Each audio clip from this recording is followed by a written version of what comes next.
Batteries fully charged. Launch ready for AEW Spark in 3, 2, 1. All Elite Wrestling discussion is live. Cue host Noah Foster. You start off. Who will shed some light on Dark?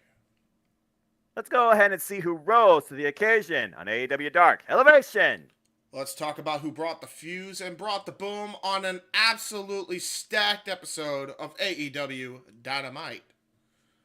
And the competition was rage, and there was certainly a lot of rage on AEW Rampage. As this and so much more ahead as we once again reignite the spark under the discussion of all things All Elite Wrestling right here on AEW Spark. So hello everybody, whether you watch this on demand, live, some other time, day or night, you know what this is, for I'm the simple man of the simple brand, and my name is Noah Foster. With me, of course, always is my color cohort in all things basically non-WWE. Here, he's different. He is the brainchild, founder, creator of WYW Youth Wrestling and FTW Productions. As always, a pleasure. James Hebert. James, we start off week 9 as we look back at week 8. How are you feeling considering that we are now literally on AEW Revolution Week? I am stoked because there's a lot happening in AEW. There's quite honestly a lot happening for ROH as well, which we probably will get into at some point. Obviously, we'll get into that in between Dark and Dynamite this week. But yeah, man, looking forward to it all. Basically, we're on Mania month. We got a lot of Manias we're going to be doing retros of. We're just going to be busy. It's going to be a busy-ass month, starting with Revolution. So if you want to know what our thoughts are and you're a fan of FTW Productions and the Jeff YouTube Network Multiverse and Media, boy, are you set for content for this month, man? Because it's going to get crazy for absolute certainty. Yes, but I feel we will start off easy as we focus only this particular week, as we do on this forum, on All Elite Wrestling. So without further ado, let's get right into it. Let's go ahead and start the discussion off as we look back at, again, week 8 of AEW, starting off February 20th with AEW Dark Elevation from Sands Auto Arena in Laredo, Texas. And our opening contest was as follows between Rampage Juice Robinson and the guy with the tornado DDT, Fuego del Sol. And this opener was pretty back and forth competitive to say the least. Early going, we had a sunset flip for a 2 count by Del Sol, countering Juice Robinson, who went in for the clothesline. As the match went underway, Robinson denied the tornado DDT early on, scores his own elbow knockdown. And again, shout out to my sources, including but not limited to WrestleZone, Wrestling Headlines, and AEW, as I always like to keep it honorable here. So there you go. As we continue this match, Robinson scores elbow knockdown, then whips Del Sol across the ring, and then nice standing frog splash, 2 count only. Robinson jacking jaws with Aubrey. No one wins that, just saying. You cannot freaking, instigate Aubrey Edwards. She is a ref of integrity. Respect.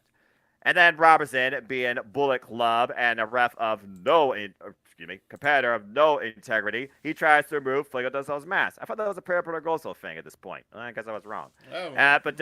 But thankfully, Fuego, he was able to stop that for a moment, dodge a ridiculous leg lariat, and catch him with a step-up Inseguri.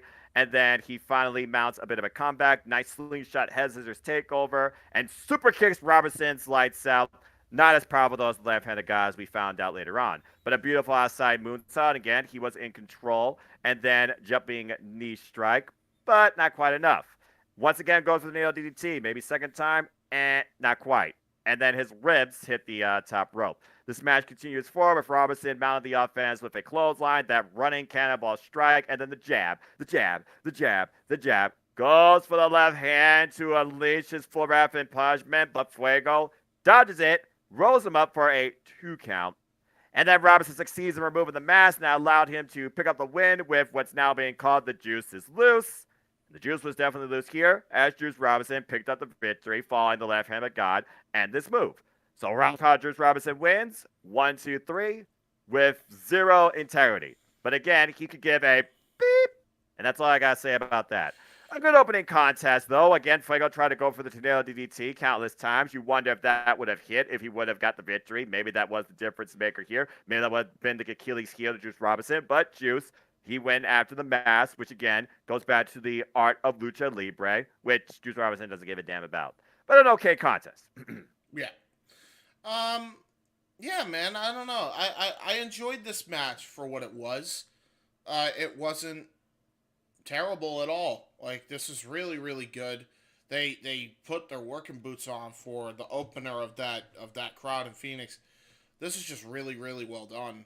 I was very surprised. I was very, very surprised how well they gelled together.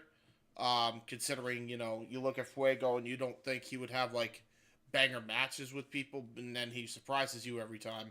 I think he's actually one of the more underrated performers that they have there.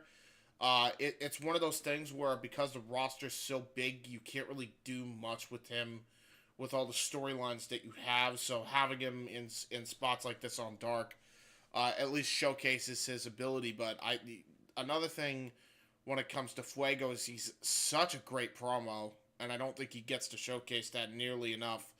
I think what needs to happen is AEW, allows people to do, their own indie stuff. So my advice for AEW is, because I tried to do this with Sammy like all this time ago, I would have Fuego go on excursion under the behest of AEW to Impact, because I think him versus Trey Miguel would be a banger of a match, banger of a program. Especially if he could have like a really awesome opening match with Juice Robinson the way he did on Dark Elevation.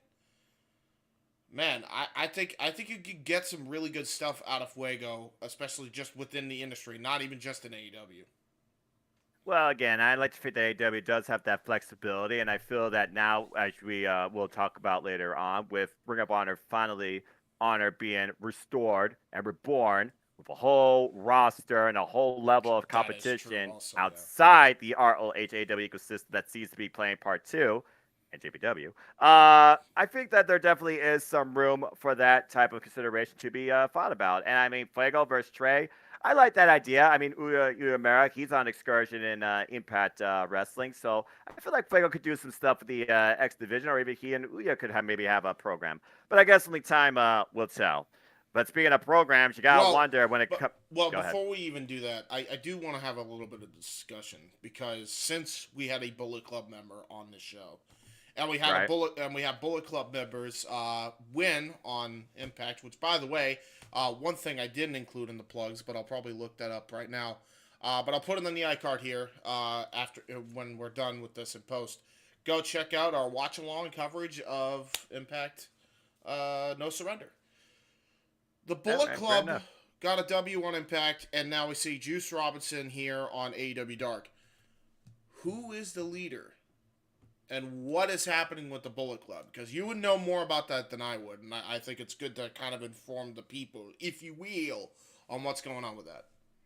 Well, considering we really don't know the direction of Bullet Club, but they pretty much are spread out across the industry after what Switchblade JY did. They are right now, I would say, without a leader. They are each rolling to the beat of their own drum. Juice Robinson rolls solo, it seems like an AEW. Will he become part of Ring of Honor? Only time will tell. You got Chris Bay and Ace Austin holding it down in Impact Wrestling. Now, if Kenta continues his excursion in and out of NJPW strong and NJPW to be part of Impact, that's something to consider as well. And then you still have the Good Brothers, of course, who are there with Cody. Let's not forget the American Nightmare was also part of Bullet Club at one point, and you are part of Bullet Club for life.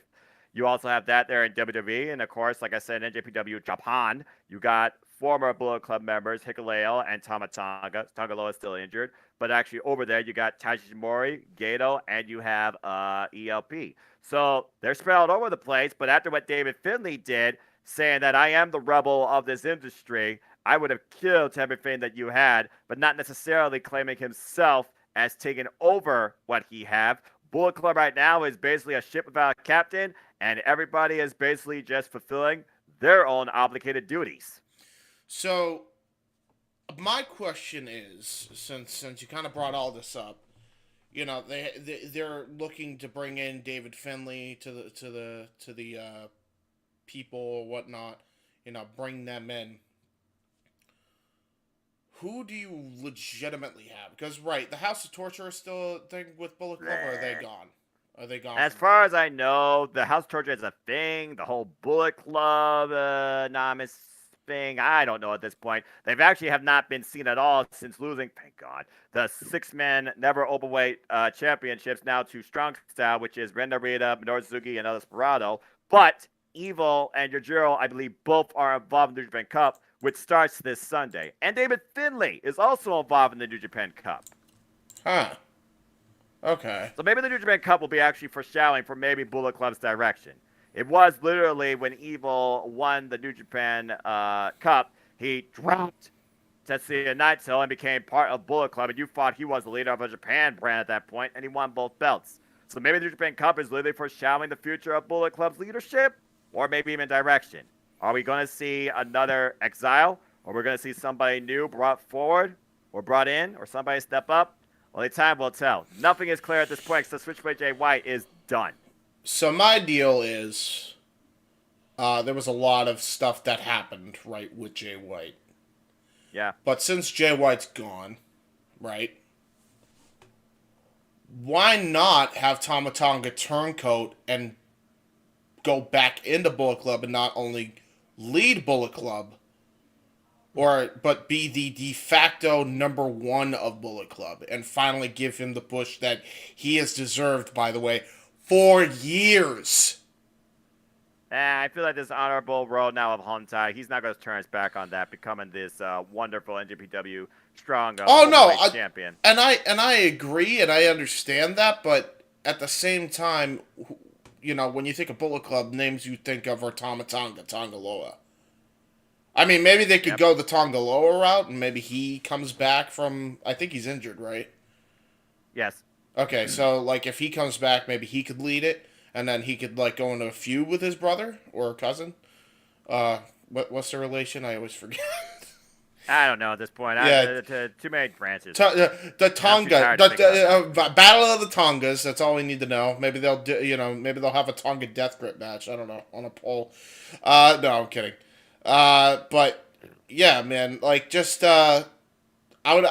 would imagine, they do something like that. Maybe have one of those guys who have been in Bullet Club practically since day one, kind of lead the charge there. And then go from there. I mean, you can't really have Bad Luck Fale lead it because no, I don't know, because it depends too. Maybe they go the different route with it. Maybe they just come up with a new leader entirely. I just don't see Juice. Maybe it could be Juice Robinson, but I definitely don't see David Finlay. No, me neither. I don't get it. Right now, I think, and we'll get to it because it actually relates to what we're going to be talking about later. I think the United Empire is the premier faction in New Japan, even over Bullet Club right now. I don't think anything comes close to what the United Empire have done, including Bullet Club. Because when you think about it, every single member has been a tag team champion at some point or another, and Will Ospreay has won every single championship that he could possibly win, with the exception of the World Championship. And he's in a freaking blood feud with the two of the top names of New Japan's entire history over the last decade. Probably even more. So, when you think of Okada and Omega, so seems pretty successful to me as opposed to what the hell the Bullet Club's done lately. I'm just saying. But. Well, again, only time will tell. It's all a subtangent conversation, but only time will tell with that. But again, dude, we've only done one match so far for Elevation. We're just starting the week. Yeah, no, I know. I just figured, when else are we ever going to talk about this? You know what I mean? And we might as well, now that there's Bullet Club on our TV screen, I mean, there's Bullet Club always on TV at some point, but I kind of understand what you're saying. And besides, I honestly was figured that you were going to bring up the United Empire more towards the end of the week, considering what we saw. Oh no, I I just brought that up for comparison's sake, yeah, because the Bullet Club that's is fair. yeah.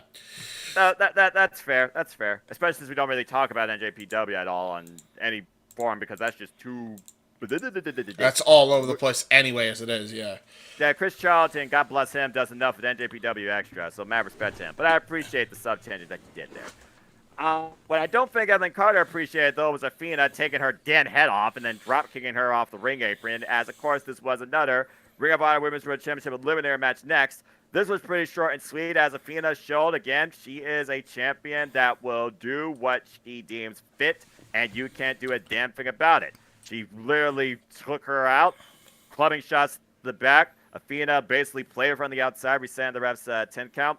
Drop kick, rolls Carter back in the ring, double leg takedown, jackknife hold for a 1 count. Carter tries to fight back, though. Carter with a couple of quick roll-up attempts. And then Athena catches her with a spinning choke slam and taps her out with the crossface, holding it for extended period of time after the friggin' match, as she does. And then super kicks her face off and drives her face first to the title. Athena is the, I don't want to say most dishonorable champion Ring of Honor has, but probably the most ruthless and aggressive. Yeah. Yeah, I like this. That. I like this Athena, man. This Athena heel run is pretty interesting. She found herself. She was released from prison. Hi, Taya. So I mean, you know. Oh, I'm sorry. Did I say it out loud? Right. Anyway, you're not wrong. You're not wrong. I'm about to say, tell me when I'm telling lies. Exactly. Okay. Next up, oh good lord, the Firm as Lee Moriarty and Big Bill with Little Bill. I mean Stokely Hathaway. Big Bill. What the fuck? It doesn't get any better with age, man. It just doesn't. Like, I know it's like, yeah. even if Enzo is with them, he's still Big Bill. Well, Zach Zilla and Warren Johnson learned what Big Bill was made of as Lee Johnson continued his ukulele airplay. Bill at the early goal, he basically slammed people Zilla's head on top of the turnbuckle, and then a fallaway slam, demonstrating why he is a 7-foot force to be reckoned with. Mm-hmm. And then a couple of haymakers and used the middle rope to choke one of the adversaries out. Then tags in Lee Moriarty with a bridging half-hat suplex. Half-hat, you don't normally see that often. That's very smart. Again, Tiger style. And then Zilla was able to finally roll him up, again, as they got a little braggadocious, for a 2 count. And then Taz and Johnson, who Johnson gets a couple of clotheslines in. He body slams Lee Moriarty and then knocks Bill off the apron, who, of course, lands on his feet because, well, he's 7 feet tall. Duh. Overhead belly-to-belly suplex, and the opposition got a little bit of offense here. He goes for a belly-to-back suplex, but Moriarty counters that. Kicks Moriarty in the face, and then a pump kick, but then Johnson drop kicks Bill off the apron again. I like the fact they try to keep the big man out, but then Lee Moriarty comes back with a shotgun drop kick, delivers a discus lariat, and then there's pretty much the writing was on the wall. Moriarty gets suicide dive after tagging in Big Bill, who levels his opposition with 2 body avalanches, and then they connect with the assisted powerbomb for the win. The Firm pays dividends once again. It's a tag team. It's definitely a tag team dynamic, to say the least. It ain't Enzo and Big Bill. I'm just saying. And again, we talked about it last week. I think they need to bring Enzo in, even if he is a part of the Firm. I think he would just be a great addition with Big Bill. It's not any easier. And Enzo, man. What happened to Kaz XL? That was way cooler. Like, I'm not gonna lie, actually, you're not wrong. Like, Kaz XL, worse. I hope he goes to that if Enzo comes in. And if it's not trademarked by WWE. Oh, he is Big Bill, and he's with Stokely Hill, and he's standing there on Capitol Hill. Oh, God. That's why they got it. I swear, that's... Schoolhouse Rock brought up in 2023. That was not on my wrestling bingo card. No, it wasn't. Oh, we'll talk about wrestling bingo cards later. Oh, yes, we will. As we move on, I will now excuse you to allow me to discuss this 6-woman tag. Oy vey, thank goodness she didn't speak, though. But Nyla Rose, Rhea Shafir, and the Queen with a new theme. Mikey Ruckus, you're evolving your roster's themes. Interesting. So far, not a bad start. Emi Sakura, they took on the trio of Willow Nightingale, Madison Rain, Sky Blue in the corner, but not a competitor. Respect your librarians and respect this independent trailblazer. Leva Bates. But I think we all knew what was going to kind of happen right here. As Leva Bates and Nyla Rose kick things off, and Bates was brought down to the mat as again, Nyla is a beast. Body block, and then literally tugs on her hair. Why does everyone go for the hair? Seriously. So rude. Forearm exchange as Sakura comes in, chops, as you know. When Emi comes in, no air guitar, she chops you. Short arm reversal, though, thankfully, by Madison Rain, who comes into play. Again, the coach, former multiple-time Knockouts World Champion, folks. Keep that in mind.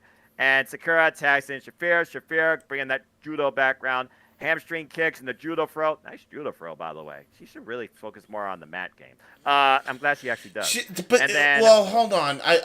Since you bring it up, though, that's like the only good move of her part of the match, though. That's the problem. And again, it's the glaring issue. She doesn't know how to work her strengths into a wrestling capacity. And the moves that look good, which are her judo throws, are the only things that look good. I mean, there's a couple of kicks that I thought were okay, especially when she swept the legs. Yeah, but she didn't even. The problem with it wasn't maybe sweeping the leg, but she kicked Rain. She kicked Rain, but then I don't know. She didn't follow up at all. She just kicked her in the back, and then she's like, I don't know what to do. She looked up. She looked like a deer in the fucking headlights, looking up at Nyla Rose, what do I do? And you could just see, the verbal eye roll of Nyla here. And then she just puts on a fucking chin lock. Calculating next mouth. Well, bro, just do a knee strike or kick her right in the shoulder blade. I don't trust her to kick her in the face. Now that I think about it, to be fair. Look, we all know who the best kicker in this match is, and that's the competitor that wasn't involved here. But even she got involved in shenanigans when Vicky Guerrero tried to take advantage of the ref. Right. So did Sky Blue, super kicking Nyla Rose, allowing her team to take advantage for the short going after Shafir got decked with a jawbreaker, and Madison Rain took control. And then in come the bubbly, unorthodox powerhouse that we love, that definitely knows what she brings to the dance. Willow Nightingale, what a missile drop kick! That was a great missile drop kick. And again, rocking Sakura and Sakura and Rose. I almost said the wrong thing there. Running a hip attack as she brings her body into the match, as always. Use her strength to her advantage. I mean, there you go. It's funny. We have yet to see Nyla Rose versus Willow Nightingale one-on-one. I'm just saying. That's a very good point. I didn't even think about that, yeah. And Nightingale with the running cannonball strike in the corner. Trademark move for her. Gets the nice spine buster for a 2 count. And then, it's 6-woman tag, right? So, did you really expect Law and Order to freaking maintain? No. Breakdown. Not at all. Shafir kicks Bates. Poor Leva Bates. Rose with clubbing blows to Nightingale's back. Bates makes the blind tag. Assisted DDT to Nightingale, though, unfortunately. Bates hits a low drop kick. Clubbing mid kicks, but then Nyla Rose takes her damn head off and puts her back in the section of probably visual novels or some nonsense like that in the library where they're in a bin.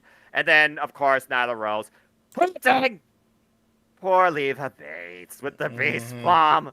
And Nyla Rose reaches for and Emi Sakura with the victory. So, biggest thing here again, Willow Nightingale versus Nyla Rose should be a one to consider down the line. Emi Sakura, she still is a sinister royalty, and the new fame definitely plays in part. I swear, if that laugh does not remind me of Peach in some way from the Mario universe, not only from her theme, but what I hear from herself, right. I swear there would not be video game influence in AEW, but I digress. This 6-woman tag, it was what it was, but in the end, I thought Willow looked the best. Yeah, and you could tell, too, she was holding back considering one of the participants in the ring was Marina Shafir, and she didn't want to She barely messed with her though. Yeah, but it's like when you're in a 6-man tag affair of any kind, you don't want to go too crazy. We see her go absolutely balls to the wall with Tony. later on in the program. I'll talk about that later. We'll talk about that later. But, like, Good match. here you can tell she's holding back slightly because she doesn't want to layer shit in too much to accidentally hurt somebody because, again, they're probably got their hands full trying to fucking lead this Marina Shafir to do anything. To anything! Yeah, man. It's just, I don't know. Just wait till she's involved in Josh Burnett's Bloodsport. Oh, Jesus. I mean, to be fair, I mean, it makes sense. There's no rest. That actually might be the most comfortable fitting for her personally. Yeah, to be fair, yeah, you're not wrong. But it doesn't change the fact that it's like, dude, come on, like this is like ridiculous. Like I said, the last match she had that I thought was, worked well was her against Jade Cargill for the TBS Championship, and most of the time she kept her down the mat saying, "Solve me, bitch, solve me." And to be fair, she made Jade Cargill work for the win, including keeping her base underneath her. Even you saw that then, match yourself. Yeah, but even then, I thought it was bad. You know what I mean? Like it because you could tell the worker in that match was Jade Cargill, not the other way around. And she hasn't been working that long because there's still holes in Jade's game. Like as much as she's improved, how long has she been in the business? Jade? Yeah, like she's only been in literally just over a year. Exactly. So it's like she's a rookie in her own right. She's excelled dramatically with the knowledge she has, but she's still a rookie, so she doesn't know how to handle something like that. That was her first time, and there were spots where it was just awkward when Marina was on offense. How do you sell that properly? Keyword properly. Exactly. Answer? That's the problem. Yes. Is it but ever? This wasn't a problem for one Powerhouse Hobbs, and we continue to learn what is being narrated in the Book of Hobbs as Sal Muscat. Well, I mean, I guess Hobbs was merciful. It was pretty quick. I mean, he literally leveled him with a body avalanche and then sends him into the corner, some clubbing shots, whips him across the ring. And then Muscat, with a step-up insecure, he got one offensive move in. And then there was a body block against the ropes. Hobbs, I love the fact that Hobbs can do so little, yet be presented well as a big force to be reckoned with. A spine buster, and then he hits the burning hammer. Not the backbreaker. I probably still screwed up the man's back. Picks up short, sweet, simple win. Powerhouse Hobbs continues to demonstrate power. I think what's supposed to lead to? I think that is the new town business, by the way. The reverse burning hammer. I think that's what they're going to be using. I think you're right. Because he takes him up and then he plants him all over face. It's the same move he was doing. It's just done in the fireman's carry position. If you really break it down. He doesn't even do the Argentine backbreaker before. He just holds him up and then just gravity takes effect. But yeah, Book of Hobbs continues to be basically preached at the expense of his opponents. Yep. You ain't wrong. Yeah, no kidding. Meanwhile, we move on from there. This was a pretty crazy 10-person affair as the Dark Order. And of all partners, best friends, I'm just going to put this retrospective. Double or Nothing 2019, the genesis of this very branding company, the opening feud of tag team divisions, was Dark Order and Best Friends when the Dark Order made their debut. Yeah, that's... How crazy is that? And now they're teaming. Wow, I didn't even think about that. Again, Good dude, call. I fought AEW since day zero. Same, but I guess I'm just, didn't think about that. History, connect the dots. Ethan Page, Matt Hardy, they seem to be gelling. They seem to be gelling very well. As Ethan Page, Matt Hardy, and Isaiah Cassidy, they tagged alongside the Butcher and the Blade. Why was this a thing? Okay. Hire mercenaries. I didn't get the money. No, Bunny. Again, Allie, get well soon. All the best in getting cleared in your recovery, too. Stay happy. Continue to find stuff that brings you joy. Keep on stepping. Meanwhile, early going, Alex Reynolds and the Blade. That'd be an interesting exhibition. I want to see the Blade more in singles action. I agree. But I digress. Early going, we get some exchanges, Carnival tie-ups, and then Reynolds just dropped down on the canvas after a shoulder tackle, but then Reynolds shows his agility. Reynolds is very underrated when it comes to his speed in the ring. If Yes, nothing yes, he else. is. Nice hip toss, ducks a clothesline for the blade, diving cross body block. Our first fall gets a 1 count, and then Reynolds applies a armbar, slow things down for a moment, brings in Johnny Hungy. Punch this man! Double Irish whip and Blade and Hungy, they basically collide a little bit. And then we get a toe kick, haymaker combo to the Butcher.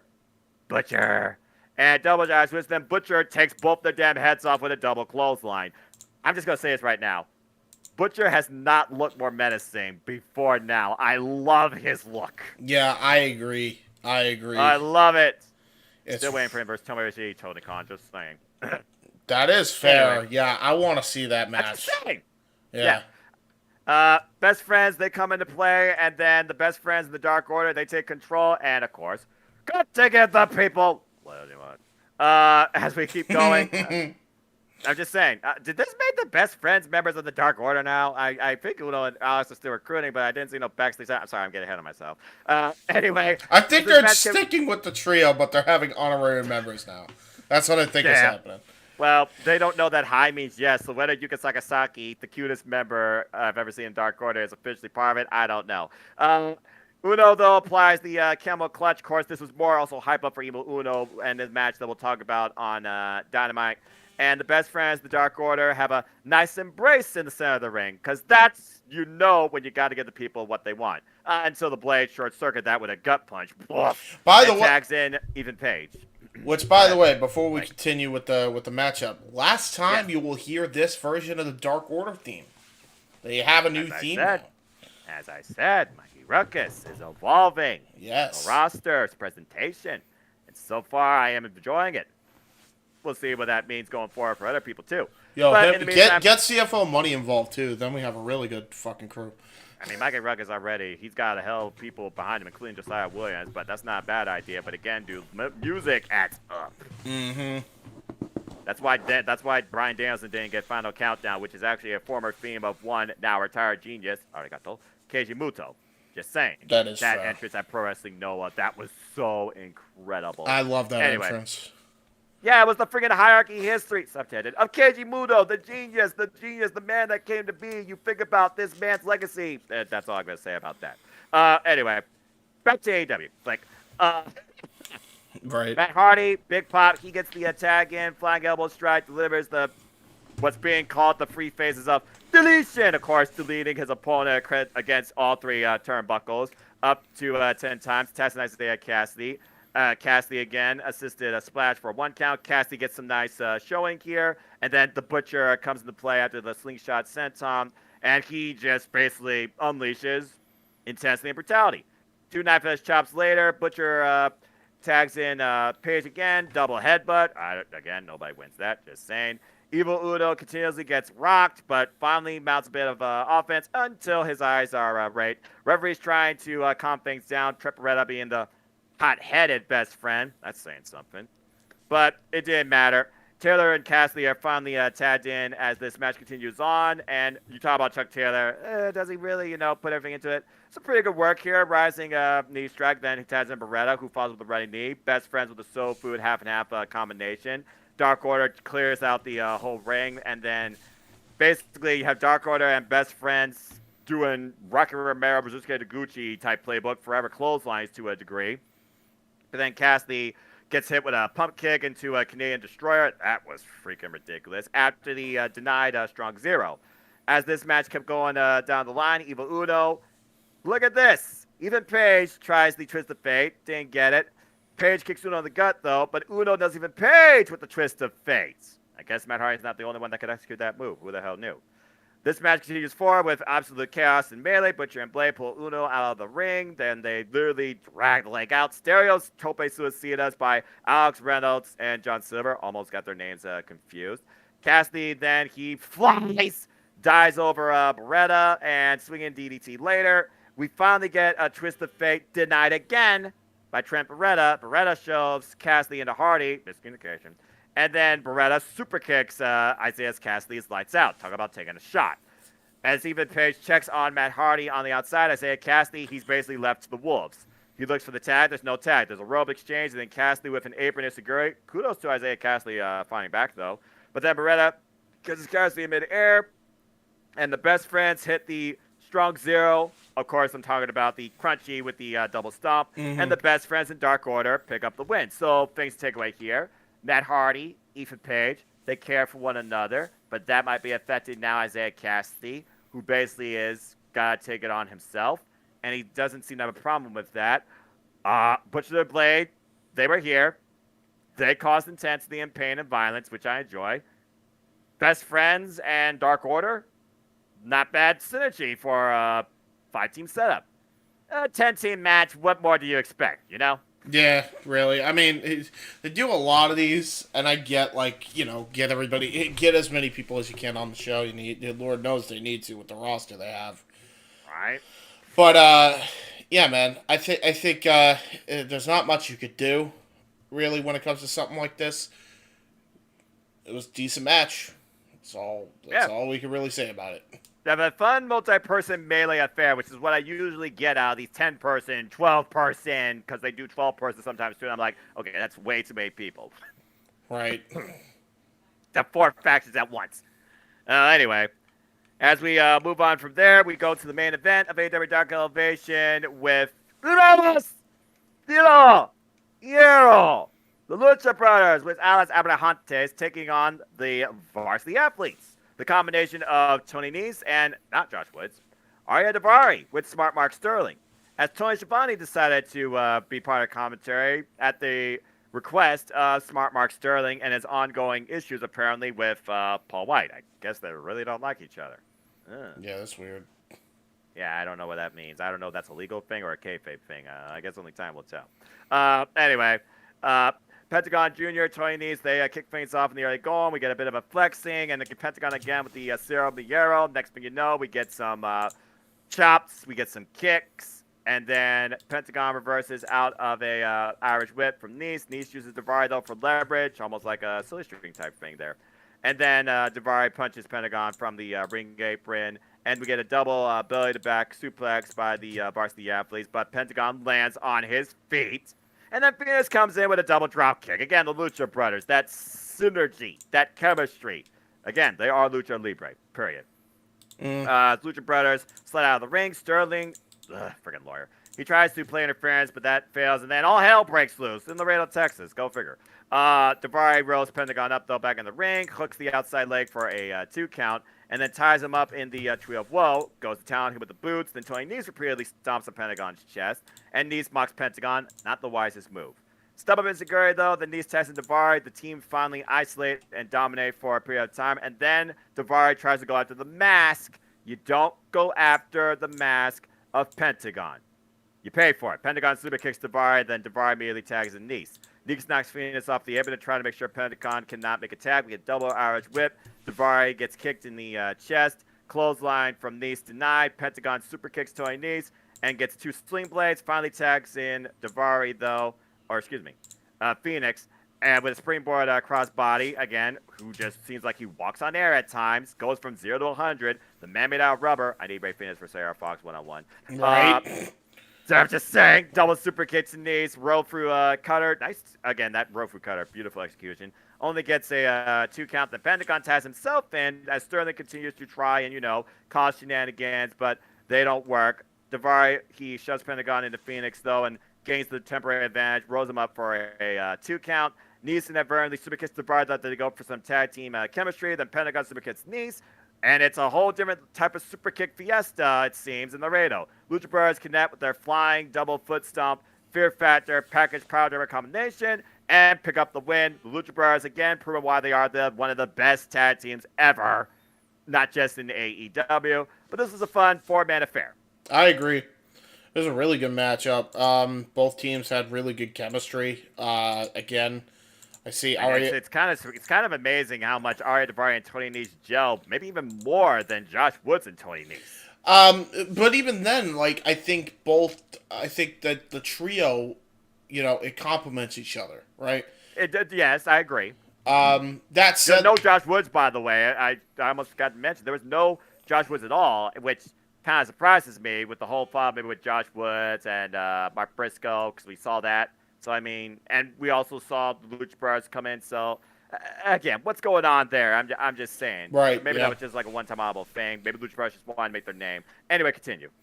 But yeah, man, I think there's going to be a lot going on. I think, you know, we always talk about, oh, Revolution, but then, you know, they're going to be building to their TV specials coming up after Revolution. I mean, they got And Double or Nothing, which and Double obviously or is going to be Nothing. the next pay-per-view. That's the thing. Like, but they got Beach Break then.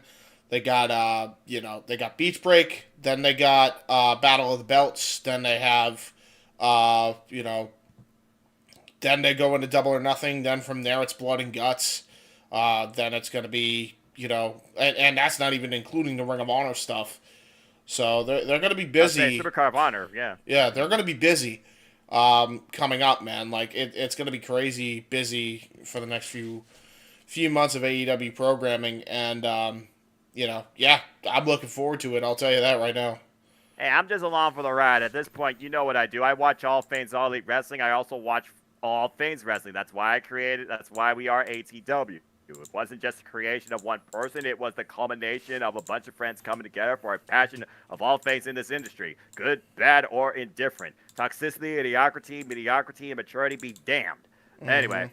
True. But yeah, a good fun dose of elevation. I love the fact that they always say it's the most exciting, best hour of weekly pro wrestling television, at least on the internet. But you guys don't go for an hour. You sometimes go for only 53 minutes. You go 45 minutes to 40 minutes. You might want to, check your clock. But still, right. A fun Monday night kickoff, to say the least. And I do wonder. Talk about trios, yeah, the Josh Woods and the Ari Daivari and Tony Nese. Lucha Brothers and Mark Briscoe? Eh? Yeah, I agree. It's weird. I'm just waiting for the face-to-face at this point. That's all I got. Yeah, right. Yeah, exactly. Anyway, let's go ahead and move into Dark, which gave us I'm just going to call it what it was, a Super Dark, because it was stacked with 13 matches, of course, from Universal Studios, Orlando, Florida. And just like Elevation, they kicked pretty strong with their opener, as Matt Sydal took on Slim J with the Trustbusters. Again, Slim J, who's still very unknown, and why he wears his visor upside down, I still think that's weird, and it's just its own. We all do. We've been over it over again, but I'll do a little skip for it because why not? Why, Sonny? With Ari and the Trustbusters. Not copyright. There we go. All right, fair enough. I do like the Trustbusters. What the fuck is going on with Sonny? Anyway. Good song, but what the fuck? I don't know. Early thing going, Colin double tie up. They both try to exchange side headlock takeovers and control one another. And there's a quick stand up in the center of the ring after head scissors escape. Things really came off the rails. Sydal with two arm drags, applies the arm bar, reverses out with an Irish whip, and then deep arm drag. Sydal applies the Fujiwara arm bar in the early going, and then we get a back heel kick. Sydal basically literally rocking Slim J for the early going. Until, like you said, the Trustbusters got involved after we went over the top rope, and Sydal hits a spinning back kick, but then Daivari pulls Sydal out of the ring. Trustbuster mentality comes into play, finally puts things in favor of Slim J. Drop kicks the back of Sydal's neck.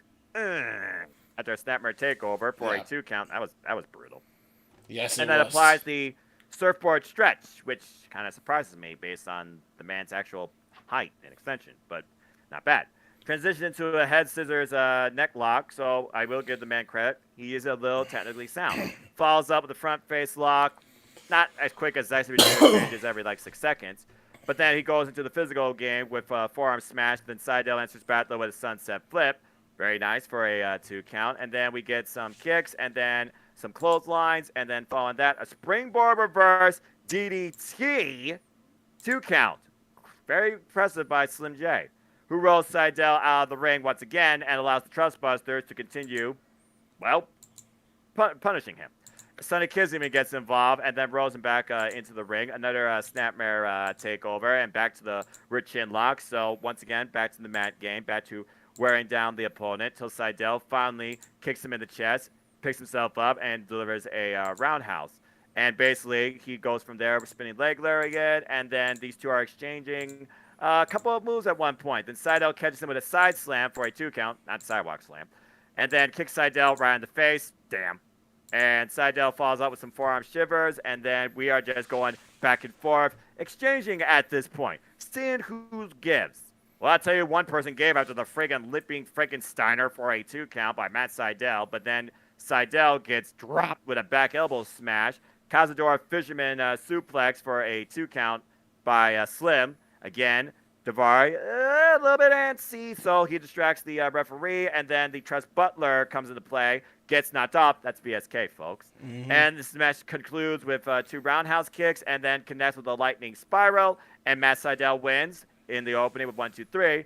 Trust Brothers having none of it. They gang up on him until Top Flight and AR Fox come into play. If I didn't know any better, I feel like we're setting up an 8-man tag team match for Dark. But this was a good opening match, to say the least. Maybe Dark Elevation. Maybe a little crossover. Who knows? Possibly. I mean, they do Possibly. Dark also at the actual arena sometimes, too, during pay-per-view weeks and Fallout, so I'm just saying. Anyway, That is continue.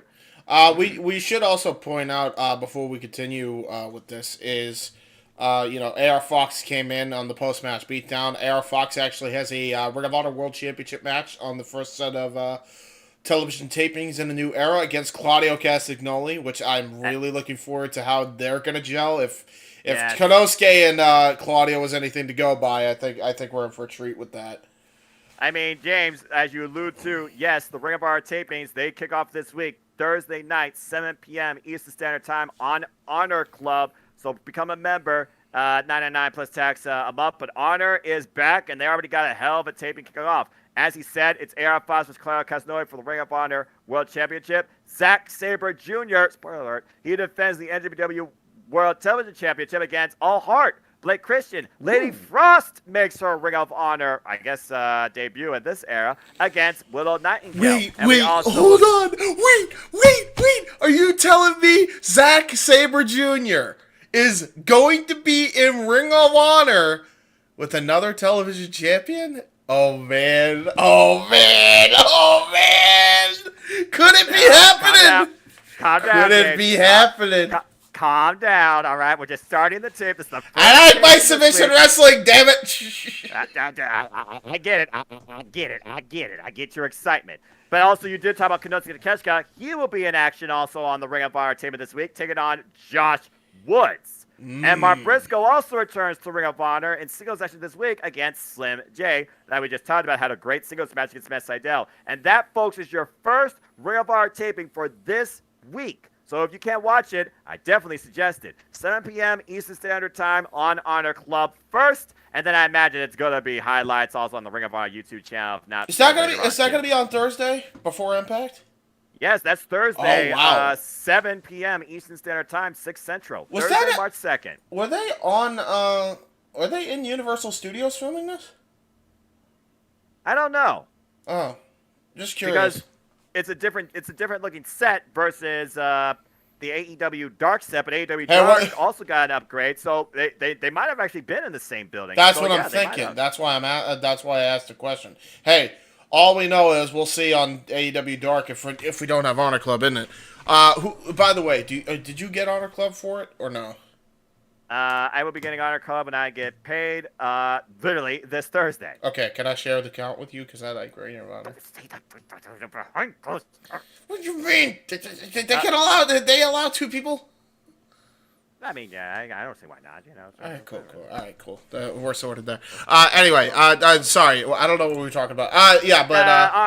Honor restored, and stay tuned, folks. Maybe a Ring of Honor type platform will either be coinciding with this, or maybe set up at a later time. I might do something called Honor Hub. That might just be a simple take of the Ring of Honor shows after a period or even weekly. Stay tuned. We should do something, honestly, if they air on the same time, and then you add the New Japan element to it, which they're going to be mixing in. Maybe we should honestly do an indie style show that coincides with AEW Spark and WWE Aftershock. We got to come up with a good name for it, though. Well, I mean, if you're gonna go that far, you might as well put Impact in there because again, Impact That's what and I'm saying. AEW, Yeah, they work together. So I wouldn't be surprised to see Impact bleed in this too. I mean, we got former Impact knockout Lady Frost coming in the Ring of Honor. So yeah, I'm thinking, we get That's some. like 3 companies at once. Yeah, because I'm thinking, because we do coverage for Impact every week, and if you watch Impact, I don't know if you watch Impact every week, do you? Yes, I do. Well, there you go. So we could, if somebody else does or whatnot, maybe we can, or even you could even do it solo. We could do a indie wrestling rundown also of some kind. We'll see what Sure, we can happens. figure out something that can, highlight NWW, Impact, and Ring of Honor, and maybe align some other stuff too. When you think about, again, these companies reach out to companies like DPW when it comes to their talent showcasing.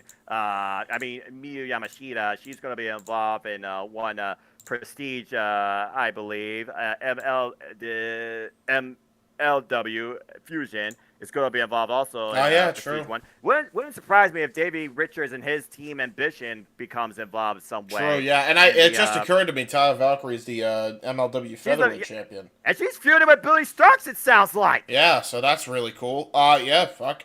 Real quick. It's too much wrestling. There's so much wrestling. That's my point. Yeah. But yeah, we'll figure it out. We could probably do something. Talk more about stay tuned, folks. If you want more about that, give this video a thumbs up. And if you like this, always give this a thumbs up too. We appreciate you. Like, subscribe, comment, tell a friend. Leave your comments, your thoughts, your questions, your queries. Maybe actually, to bring up a free-form discussion in the comments down below. Yeah, honestly, leave down below in the comment section. I mean, do you want to see this? So far. Yeah, look at what you've done so far. I mean, look at what we talked about so far. We're talking about AEW, but we've already incepted the idea of Bullet Club's future, Ring of Honor's uprising, and the entire wrestling industry culmination. Got the name Indie Wrestling Energy, because we got AEW Spark, WWE Aftershock, Indie Wrestling Energy. Well, we'll see if it comes to fruition, folks. Stay tuned. Maybe there'll be a pilot as soon as next week.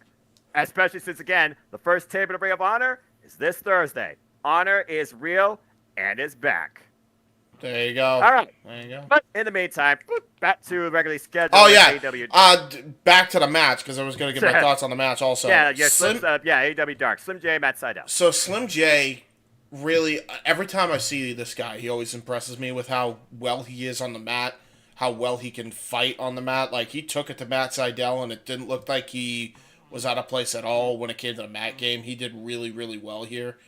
Right. My only question is, like, where do you go?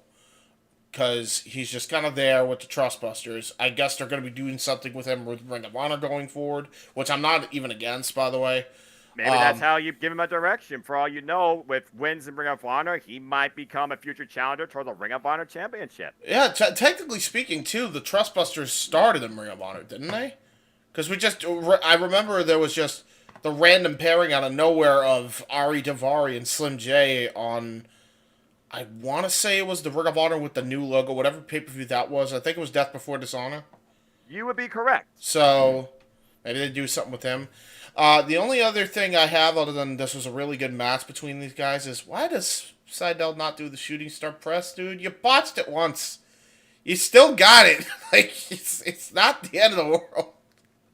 I don't know. It's a good question. I wonder if there's maybe like a part of his body that's like, if you do this, it'll just never be the same again. I mean, there's a reason why Keiji Muto can't do the Muto Moonsault, for the love of God. So, I mean, but that's a whole different story considering he's 40-year veteran, 60 years, and God bless him and all the best. But, yeah, I kind of wanted that too, because he hasn't done that for the longest time I can remember. He wins with the Lightning Spiral. Yeah, I don't know It's a food for why. thought. I think you just need a flashier move. It's Matt Sydal. He was known for that for years. True. But also that was Evan Bourne, and now it's Matt Sydal. He did it as Matt Sydal for ages, though, in the Indies. For a period of time, but honestly, in AEW, I can't remember the last time he did it there, dude. No, I know, because the first time he tried it, he botched it, and then he never did it since, which is, I wonder if he was scared. I don't know. At the end of the day, I feel like it's like, if I can make people forget the past, I will, because I haven't fought the Lightning Spiral yet. Oh, Jesus. I mean, you Fucking hell. sweep air instead, sweep the leg. By the way, Taz and Excalibur, we were talking about wrestling bingo card. It's the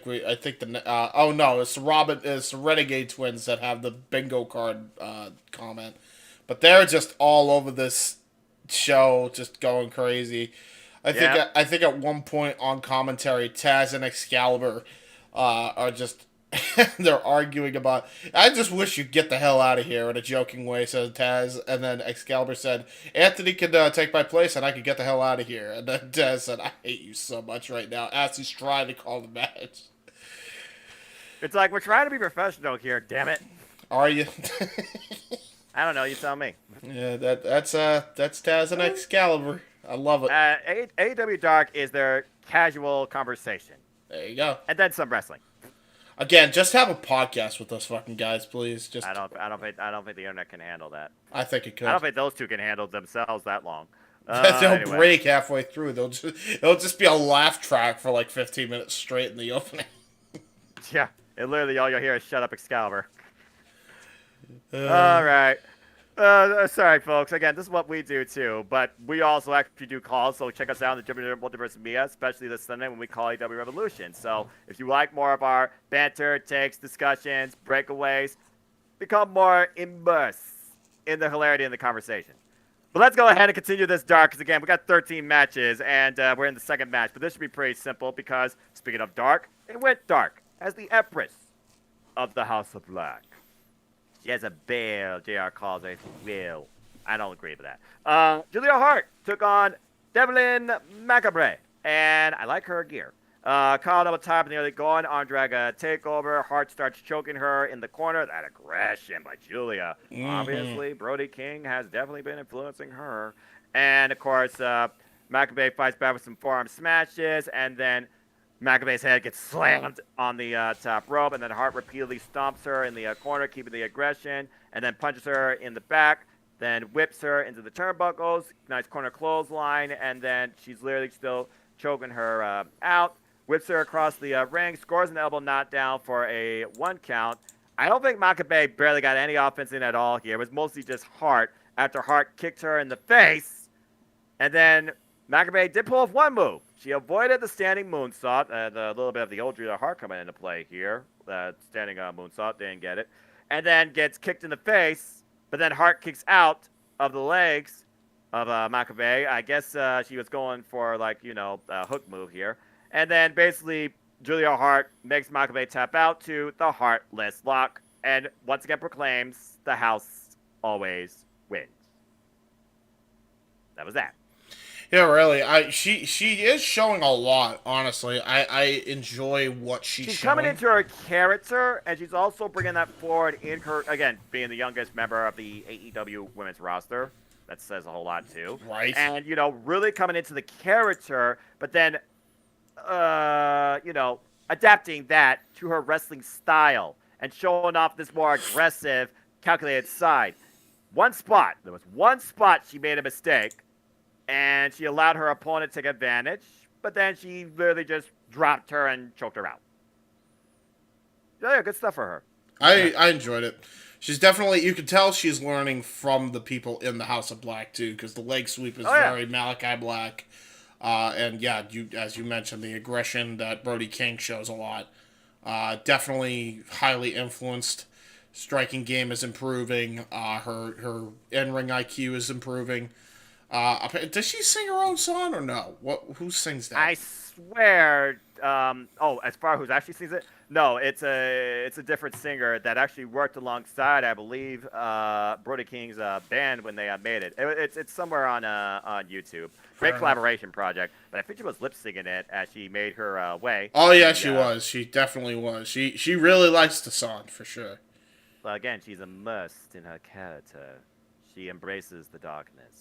I don't blame her. But anyway, good for her. Good stuff. As we move on from there, it was time to get some work done. As the Workhorsemen, I really like this tag team. The Workhorsemen, Anthony Henry and JD Drake took on Oliver Sawyer and Jay Malachi.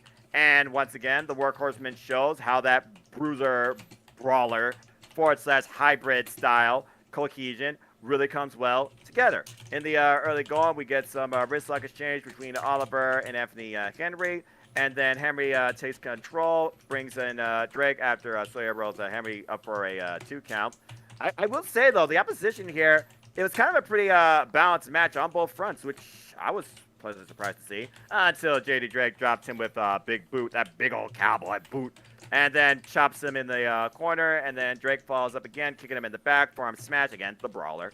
But then Drake tags in Henry. They try to control him with flying forearm smash, and then goes for a pump handle gutbuster. But instead, we get a octopus stretch. Nice transition, but the other move really couldn't come into play. And then he transitions into that into the single leg crab, but he makes sure he makes his way to the rope to break the hold, so the opposition stays in the match. Following a snapmare takeover, Henry kicks Sawyer in the back again, really working over the back. Some mean body shots. I was wondering, are you ever going to get your partner? Are you ever going to bring the other guy in the ring? Right. Eventually, Malachi is tagged in by Sawyer after Sawyer rolls underneath a clothesline from JD Drake. After Drake, why'd you do this, man? Drake goes for a falling headbutt. No, dude. No. Why? Why, man? Why? Anyway, Malachi flying clothesline and a little bit of a hot tag of offense and stiff strikes. We get a leaping uppercut. Good agility. And then JD Drake responded with a German suplex in mid-air. What the hell? Catching him like that. But then Drake's busted open, by the way, because of the collision. As Anthony Henry comes in with the running forearm smash, the Workhorsemen connect with their Insiguri flatliner combination for the win. So, JD Drake, why? That was bold. Why? And again, Anthony Henry, he definitely was, I feel, a key player in this match, but I will give credit to Sawyer. He went a long way. But JD Drake, he's just a brawler. He needs to stick to the ground, man. I know the man could do a moonsault, but I don't think he's Kevin Steen, Kevin Owens-esque, despite his experience. That flying headbutt took way too long, and you saw Sawyer take advantage. And that was the moment that they needed for the tag. Otherwise, I almost thought they were going to get the win without the other guy coming in the match at all. Yeah, which wouldn't have true. surprised me. But this match was okay. Glad the Workmen won. I will say, all men involved in this match, a little DPW fire invading AEW Dark. So there you go. We're talking about just saying. Yeah. And So. Well, I mean, we talk about our companies. Again, AEW wants to work with everybody, welcomes everybody. I always say it. Capital Championship Wrestling, CCW represent, and you were just talking about them earlier. The next match was the Renegade Twins. There we go. Taking on Lizzie and Peyton Blair. Here's the bingo card reference. I forgot exactly what was said, but it was like, oh Lord, it was like some reference. Oh, it was like some Led Zeppelin reference or something. Because one of the other things is like, and then Taz is like, I don't. Oh, now I know why you asked that, and then he just started laughing. I think it was because at first, again, they were confused which one was which. Which one was Robin? Which one was Charlotte? Well, it didn't matter in the very beginning as they attacked their opposition for the belt daggum ring. Yeah, right. Charlotte actually, by the way, folks, was the one first working in the match, for those that don't know. As she basically was working, at least you could tell who Lizzie and Blair was. One was wearing green, the other one was wearing pink. Right. I'm just saying. Anyway, as Charlotte was working Lizzie in the early going, driving her face first, Robin comes in and then slams Blair's head across the top. It was like Robin versus Blair, Charlotte versus Lizzie. That was the story in the early going. The Renegades literally working in cohesion, put in the boots to Blair at one point. I'm not sure which Blair this was, though, now that I think about it, because the Blairs blurred together. The Renegades are mauling Blair in the corner with a double chop. And then Robin comes in, takes her partner off the apron. Nice corner meteor, snapmare takeover, applies the camel clutch. But then Charlotte delivers the pump kick for added measure. Jeez, that's a brutal combination. Right. As Robin goes in the corner for a 2 count. And then applies the front face lock, slow face down, gets some heavy body shots. Blair fights back, though, ducks a clothesline from Robin, touches her with a jawbreaker. And then it's Charlotte and Lizzie who are tagged in. Lizzie with a nice chop forearm combination, but then Robin super kicks her lights out. The Renegades connect with their finisher, the assisted spine buster. I forget what they call it. Did they call it the Renegade Rampage? Or it was the same move they won the NWA Women's World Tag Team titles with. It was the same move. It was a double spine buster combination. And yeah, man. And they got the win. I think they would have probably mentioned that they won the NWA Tag Team titles, because if Impact's been doing it a lot lately, I wouldn't be surprised. But I think Excalibur and Taz were too busy, Talking about again, dumb shit. Sometimes Excalibur and Taz need to not take things so seriously, even in wrestling, and this is their outlet. I guess they do that, so we're proud of them. Yeah, fair enough. So, I mean, it's like, what we do sometimes, and when you go off the damn rails and open mic night, check that out, folks, in the Championship versus Mia. So, there you are. That is but true. yeah, good win for the Renegade Twins, and by the way, overall, we know the Renegade Twins, I'm pretty sure, are going to be involved in the Ring of Honor atmosphere, too, to a degree, so it's almost like you're just going to see Renegade Twins wherever you could possibly see women tag team wrestling, which I think is pretty cool. I'm just waiting for them to show up in the Impact Zone. Right. No, same. Yeah, especially for the Knockouts tag titles. That'd be really cool. Again, I think there's ways you could make everything work, especially with Forbidden Door on the horizon. I think there's going to be a lot of interpromotional things going on between New Japan and Impact and Ring of Honor. I think they're all going to intermingle somehow. But yeah, man, we'll see what happens.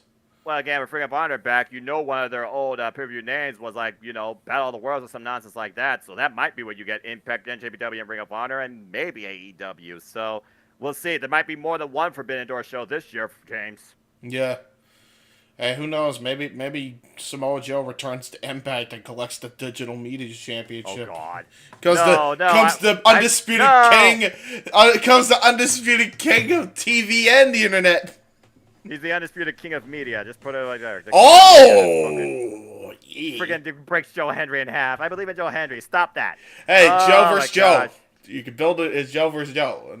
Oh God! If I have to call that match, I blame you. Bro, I'd absolutely lose it if they use a Sega Dreamcast in a dot combat. Please, that would be great. Just freaking Samoa Joe hits the Puzzle Buster on a Dreamcast. It won't probably be a Dreamcast. It'll probably be a different system because they already use Sega Dreamcast. It'll probably be a Atari 2600. Oh my God, an Atari with the joystick sticking up. How about a freaking Xbox? Like an old vintage Xbox. Oh, the corners! Ouch! Oh, fuck it out. At least the PlayStation 2 was flat. PlayStation 2. Yeah, just maybe a game. Oh no, you know what would suck? Taking a Muscle Buster on a GameCube. Oh my God.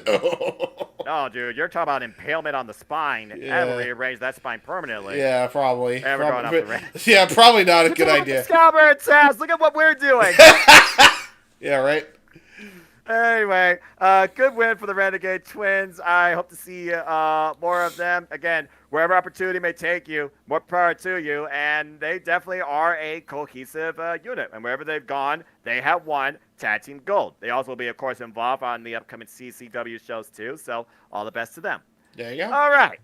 Fun stuff. This was not fun for Blanco Loco, as he took on a mass collector in his own right, Preston Vance, who basically mocked the crowd each time with the 10. This was pretty much writing on the wall as soon as the bell rang. Condable tie-up, side headlock. Vance takes him across the ring. Jose. The assistant was also there. There was a question mark kick, though, by Loco, who tried to mount some offense, but then Loco got driven back first to the turnbuckle. Again, Preston Vance. Power took over here. There was no Lucha Libre involved at all from this guy. It was insulting ground and pound. Vance kicks Loco in the gut, sends Loco in the corner. This match was Loco for Loco. 3-corner clotheslines, blistering chop, then a clubbing shoulder block, and then Loco finally gets a little bit of lucha in, dives over Vance, hits the spine buster, though, unfortunately, Vance did, and then mocks the crowd again, and there it is. Roy Lee forever exalted still. Discus Lauayato, and the 1, 2, 3, and then they rip the mask off Blanco Loco. No doubt adding it to the stockpile. And that was it. If they, I know this would be counterproductive, but since NWA is Bizarro Land anyway, can they just have Preston Vance go in there so he can take up Billy Idol's mask, dude? I don't like him. Robert Anthony. Yeah. You mean, what is Scion. his name? Scion. Mr. Mustard Man. Yes, Mustard Man. God. Scion Mustard Edition. When are we gonna see the ketchup attire? I'm waiting for the Heinz special.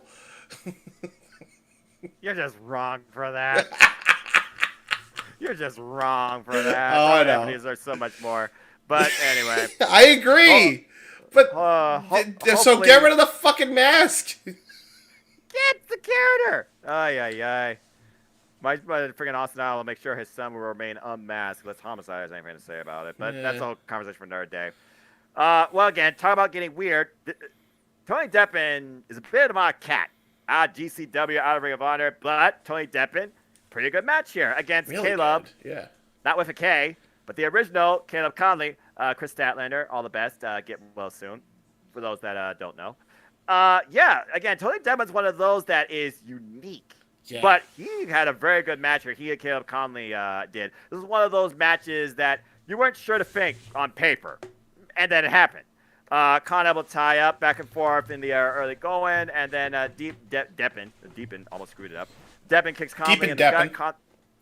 Deep in Depp almost. Conley reverses out of the Irish whip. And then Conley...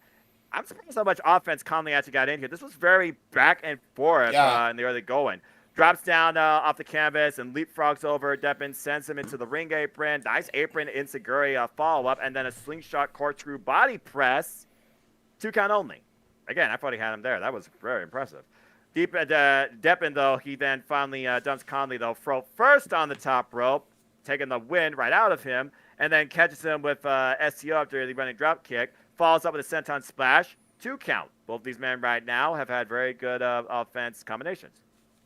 As this match continued forward, exchanging counts again. Deppen with another back kick for a 2 count of snapmare takeover. And Conley right now, he's just trying to come back from this thing. And then the referee, of course, there's argument there after the arms are pulled back. But then there's a body slam. He goes for the senton splash again, but Conley gets the knees up. And then nice chop forearm combination. And then an Irish whip after a reversal. Diving shoulder tackle, though. Conley, though, ducks a clothesline. Catches him with his own lariat. And then there's clubbing blows to the back. Again, both these men just trying to figure out what it's going to take. Deppen finally slows down Conley and further works on the neck with the guillotine choke. But Conley was able to get out of that and hit a Fisherman Buster for a nice 2 count. He then dives over him with a rising knee strike, unfortunately. And then the half and half suplex. Deppen with combinational offense. He finally connects with the sliding elbow strike to pick up the win. Yeah, I mean, I enjoyed this match. They did a lot here. I was really shocked at how much they did here. Really competitive matchup. Both guys look good. Future Ring of Honor prospects, probably, especially for the Pure division. I'd love to see them in there. Really good stuff. Yeah, and again, it's one of those things where Caleb Conley, it's like, you don't know where this guy, and Tony Deppen, he's been in and out of GCW. So, I mean, yeah, this was a unique exhibition. This truly was an exhibition, this match, to say the least. Not just your typical AEW talent versus worker. I don't have to call everybody a jobber, especially in AEW Dark when you consider that some of these people have been involved on actual AEW television. Take the opportunity when you can and grow from it. Also, QTV is coming. Yeah, I wonder what that could be and who could that be led by. Anyway. Wait, who's coming? QTV. It's not a who, it's a what, but I think I know who the who is behind. I think I know also. I wonder who all I know, expect quality. Now, more on that later, because that's still not fully revealed. But I don't think it takes a rocket scientist to know what that is. Anyway, what to their loudmouth manager? I really wonder where that guy is. Did he forget his microphone and suit? Anyway, the Iron Savages, they took on, who am I kidding? They crushed Chris Sanson and Terry Kidd, all right? Let's just put it out there, all right? This was one-sided from the get-go. I will say murdered. Clubbing mid kicks though by Sanson, trying to take the big man off his feet, but Bronson has his back with clubbing back elbow smashes, rightfully so. Smashes, and then a nice pump handle suplex, and then a clothesline is ducked because, again, they are the slower men, so they were able to use speed to their advantage a little bit. As a Terry Kidd did duck a clothesline, but then Boulder catches him with Batbreaker and another Batbreaker. Ouch! And then Sanson kicks Boulder from behind, but then a sleeper hold's applied for a short period of time until Boulder drops Sanson with a big boot. That is definitely a big boot. Boulder with a rolling senton to the top of Sanson, and then Boulder tags in Bronson, and this is when you know it was game over as Bronson hits the flying splash. these guys got crushed and left as rubble. Yeah, they got destroyed here. The Iron Savages are very savage indeed. Former Bear Country, now known as the Iron Savages. I'll tell you that much. Yeah, All yeah, right. and for those who do not know, yes, Iron Savages are Bear Boulder and Bear Bronson of Bear Country. They are now the Iron Savages. They have been repackaged, if you will. Here's an idea for a trio, because this would be a nice little David and Goliath match. Why not pair these motherfuckers up with Powerhouse Hobbs? Powerhouse. That'd That'd be interesting. The disciples of the power of the Book of Hobbs. the Disciples of Savage. Ooh! Ooh! That was off the top! Off the top! That's creative. We'll see what happens. But we'll see what the Iron Savages crush next. Well, you were talking about George Joe and Rohit Raju earlier, where they say waiting is no longer an option for neither man. It's time to take action. Here you go.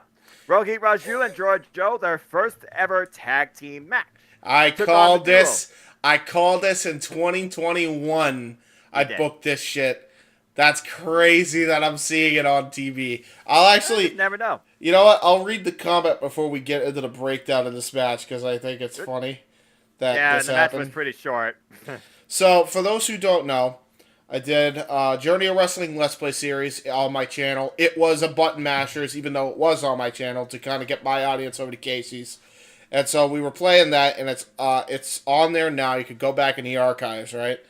And so on AEW Dark's current video, and hopefully I can actually get there, right? I left this comment because I hope AEW actually sees it. All right. Yes, we get it, Kevin Hart. Yeah, DraftKings is coming to Massachusetts. I've seen this ad like 50 million times. DraftKings? Yeah, DraftKings. Anyway. Alright, that's a thing. I said call Rohit Raju and Jorah Joel the Punjabi Lions. It's a play on Jorah's nickname, and it's a great team name. I actually booked this in 2021 on my JOW simulator, so I marked out to see this. That's what I called them. So, I'm just going to refer to these motherfuckers as the Punjabi Lions, and you should too. So, there you go. Fair enough, but until Muhammad Ali Shah has added them, I'm not going to refer them to that name unless Tony Khan decides to actually call them that. But I like where your mind was. As they took on Del Springs and Bryce Cannon. As Raheem and Del kick things off here, early going, side headlock, and then quick tag by Springs to Cannon after a wristlock exchange. And then Cannon hits a diving headbutt. Actually, he hits one. And then with a straight right hand, Cannon drives his knee into the midsection of Raju. Raju got worked over most of this match, by the way. Somersault neckbreaker for a 1 count. And then Raju kicks Cannon in the gut. Finally takes control. And then a tag into Joe. As Joe and Raju work in tandem, repeatedly stomping Cannon's chest. Joe took off Cameron's shirt, who apparently had another shirt underneath it. He's wearing more than one layer. Why? All right. Just onions have layers. I didn't know people had layers. Cannon what are you doing in my swamp? And Joe press kicks the left knee of Cannon. Oh, God. I knew I was going there. Joe with a knee lift and then deadlift vertical suplex. Damn it. And then as he keeps the offense going, tag to Raju with corner clothesline, spin out elbow drop for 2 count, springs up uppercuts to Raju, and then springs up with a knee strike. There's a lot of jumping in this match by particularly everybody here. Good grief. All the rising strikes possible that they could do. Raju blocks a net breaker, though, from Springs, and then ducks a clothesline from Springs, and Joe tags himself in, blind tag. He blasts his cannon off the apron, and then Raju kicks Springs in the face. All the kicks, all the jumps. And then Raheem Raju with a rising knee strike that dropped the dude where he stood, but Joe made sure he was down and out with a pump kick follow-up. Kick, knee strike combination, and your team, named to be, possibly, got the win in their tag team debut. What a victory. Yeah, it was a really good showing by both guys. They had a really good tag finish, which is a rising knee strike into a bicycle kick. You got a bicycle! And that got the W for the Punjabi Lions in their tag team debut. That was really awesome to see them tag teaming for the first time. And by the way, instantly gelled. Instantly.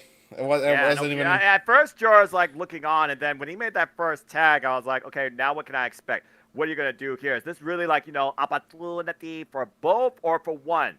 Oh, it was for both, all right. Cause yeah, they seemed like it was seamless. Mm-hmm. I love how Jorah's theme is their tag team theme right now. By the way, Jorah's theme, bumping theme. Yeah. I don't think you need to change it. That should be their team name. Just add Ari. No, Ari. Ari's in the Trust Process. Botch. Add Rohit's name to it. Raju, Joel. You know, do something like that. I don't know, but I'll do the remix for you. Give me the royalties, and I'll give you the remix. Oh, good Lord Almighty! Wait, freaking DM Mikey Ruckus to see if he answers back. Yeah, fuck it. I'll do it. And dude, clip it on Twitter. All right. Well, talk about theme, talk about rocking, talk about music. There was no music here, but this match was definitely rocking. This was one of my favorite matches of the entire show, as once again, Billie Starkz continues to impress the hell out of me. Yeah. And she hung with the Queen, who now has her own new theme. I talked about evolution of individuals in AEW. Well, now the Sinister Queen has a theme that welcomes it in with a sinister laugh. And I swear it's Peach from Mario. But anyway, Emi Sakura took on Billie Starkz one-on-one. What a friggin' contest. Early going here, collar and elbow tie-up as Sakura tries to play mind games with Starkz, but Starkz follows up with a tie-up and then body slams Sakura. Sakura tugs on Stark's hair. You can tell she was getting a bit mad as there was a nice peel from the hair, repeated stomps to Stark's chest, but Starkz decks Sakura with back elbow smash, follows up with a high head kick, and then a sunset flip for a 2 count, shocking the hell out of Sakura, who couldn't believe it. Felt so disrespected. Well, don't underestimate Billie Starkz. How about that? As this match continued, forearm smash, drop toe hold into the middle row. Sakura takes the advantage and gives Starkz a spanking. How dare you? I'm gonna teach you to respect royalty. That's just mean. As Sakura then slaps Starkz right on the ribs too for added insult to injury, and more injury. Ouch. Romero Special applied and then sends Starkz back first into the canvas, and then is literally just wailing in on her with her boots, as she's talking smack to Billie Starkz as well from the upper position. Chop forearm exchange, but then Billie Starkz fights back after blocking a boot and hits her with a knee lift, and then comes back with her own offense here. Some clubbing shots, but then Sakura answered back with a double-handed chop. Again, we will chop you. As Starkz follows up, though, and hits Sakura with a pump kick. Lights out. 2 count. Dang it. But this is interesting because that pump kick busted Emi Sakura open. Billie Starkz drew blood from the Queen. Now you know you effed up. But you also know it's about to get crazy. Twisting flatliner follow-up, and then we will chop you officially with the running cross body block in the corner, as she literally put her whole body into that. And Sakura fights out with electric chair position, as it looked like Billie Starkz was able to planning to do a face buster. And then Sakura rakes the eyes again, the Sinister Queen going through any means possible to take out her opponent, including a Dragon Sleeper suplex. Ouch. But then Starkz blocks the double underhook backbreaker and then hits her own tombstone pile driver. I guess Dynamite DMD is not the only one she could drop on their head, but only gets a 2 count still. As she continues to basically work over Sakura, including walking over her, she goes for the Swanton Bomb and hits it, but then goes one too many times to the well, goes for a second time, but Sakura gets out of the way. And then Sakura falls up again with a running cross body. Yeah, real quick. Yeah, that's right. So it was on the apron, the Swanton, and she whacked this thing. It looked brutal. I thought you hear the thud. Bro, I thought she broke her back. And then, just for added injury, right?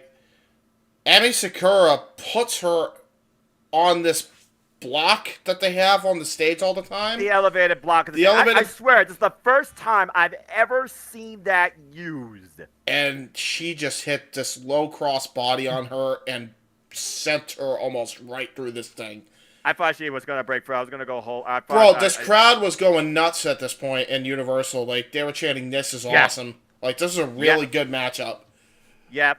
And somehow that still was not the finish, believe it or not. As she brings her back into the ring, she follows up with the double underhook backbreaker, gets a 2 count. She has put away countless adversaries with that move.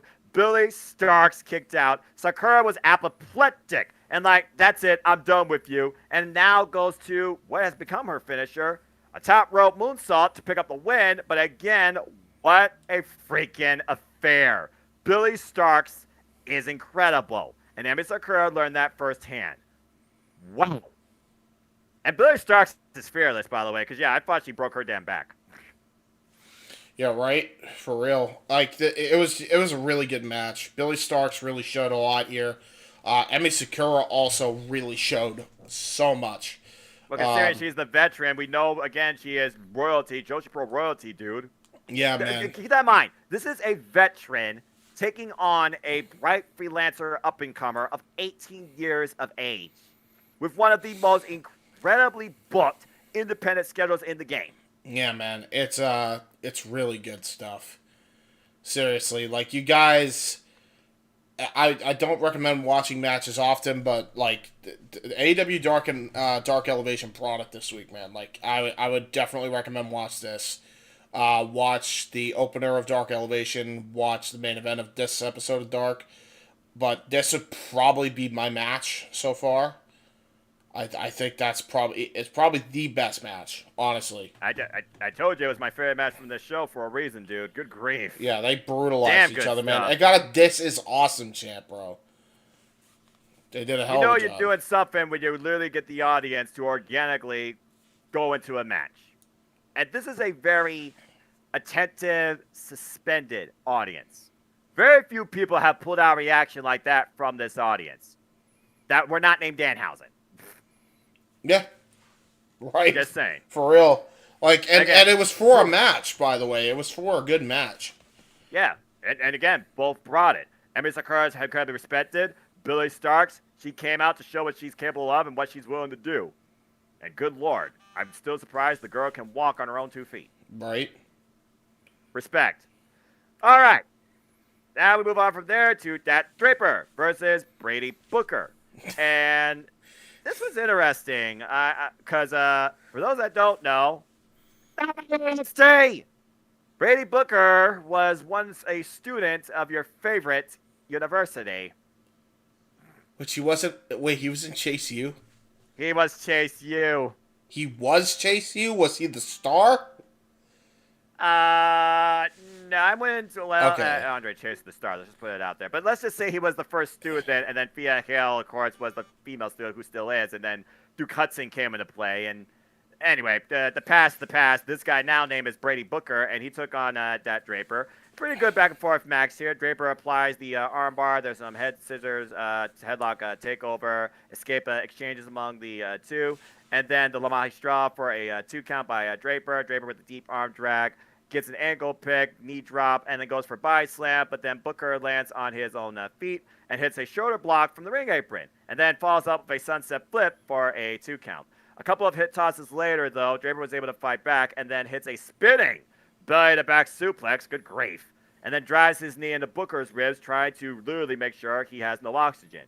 But Booker was able to reverse out an Irish whip from Draper and then power slam the man. And with 2 pounces, Booker with the diving shoulder tackle follows up with a big splash for a 2 count. As Draper continues to fight back out of the fireman's carry position, Draper was able to hit a springboard back elbow smash, but then Booker made Draper tap out to a torture rack.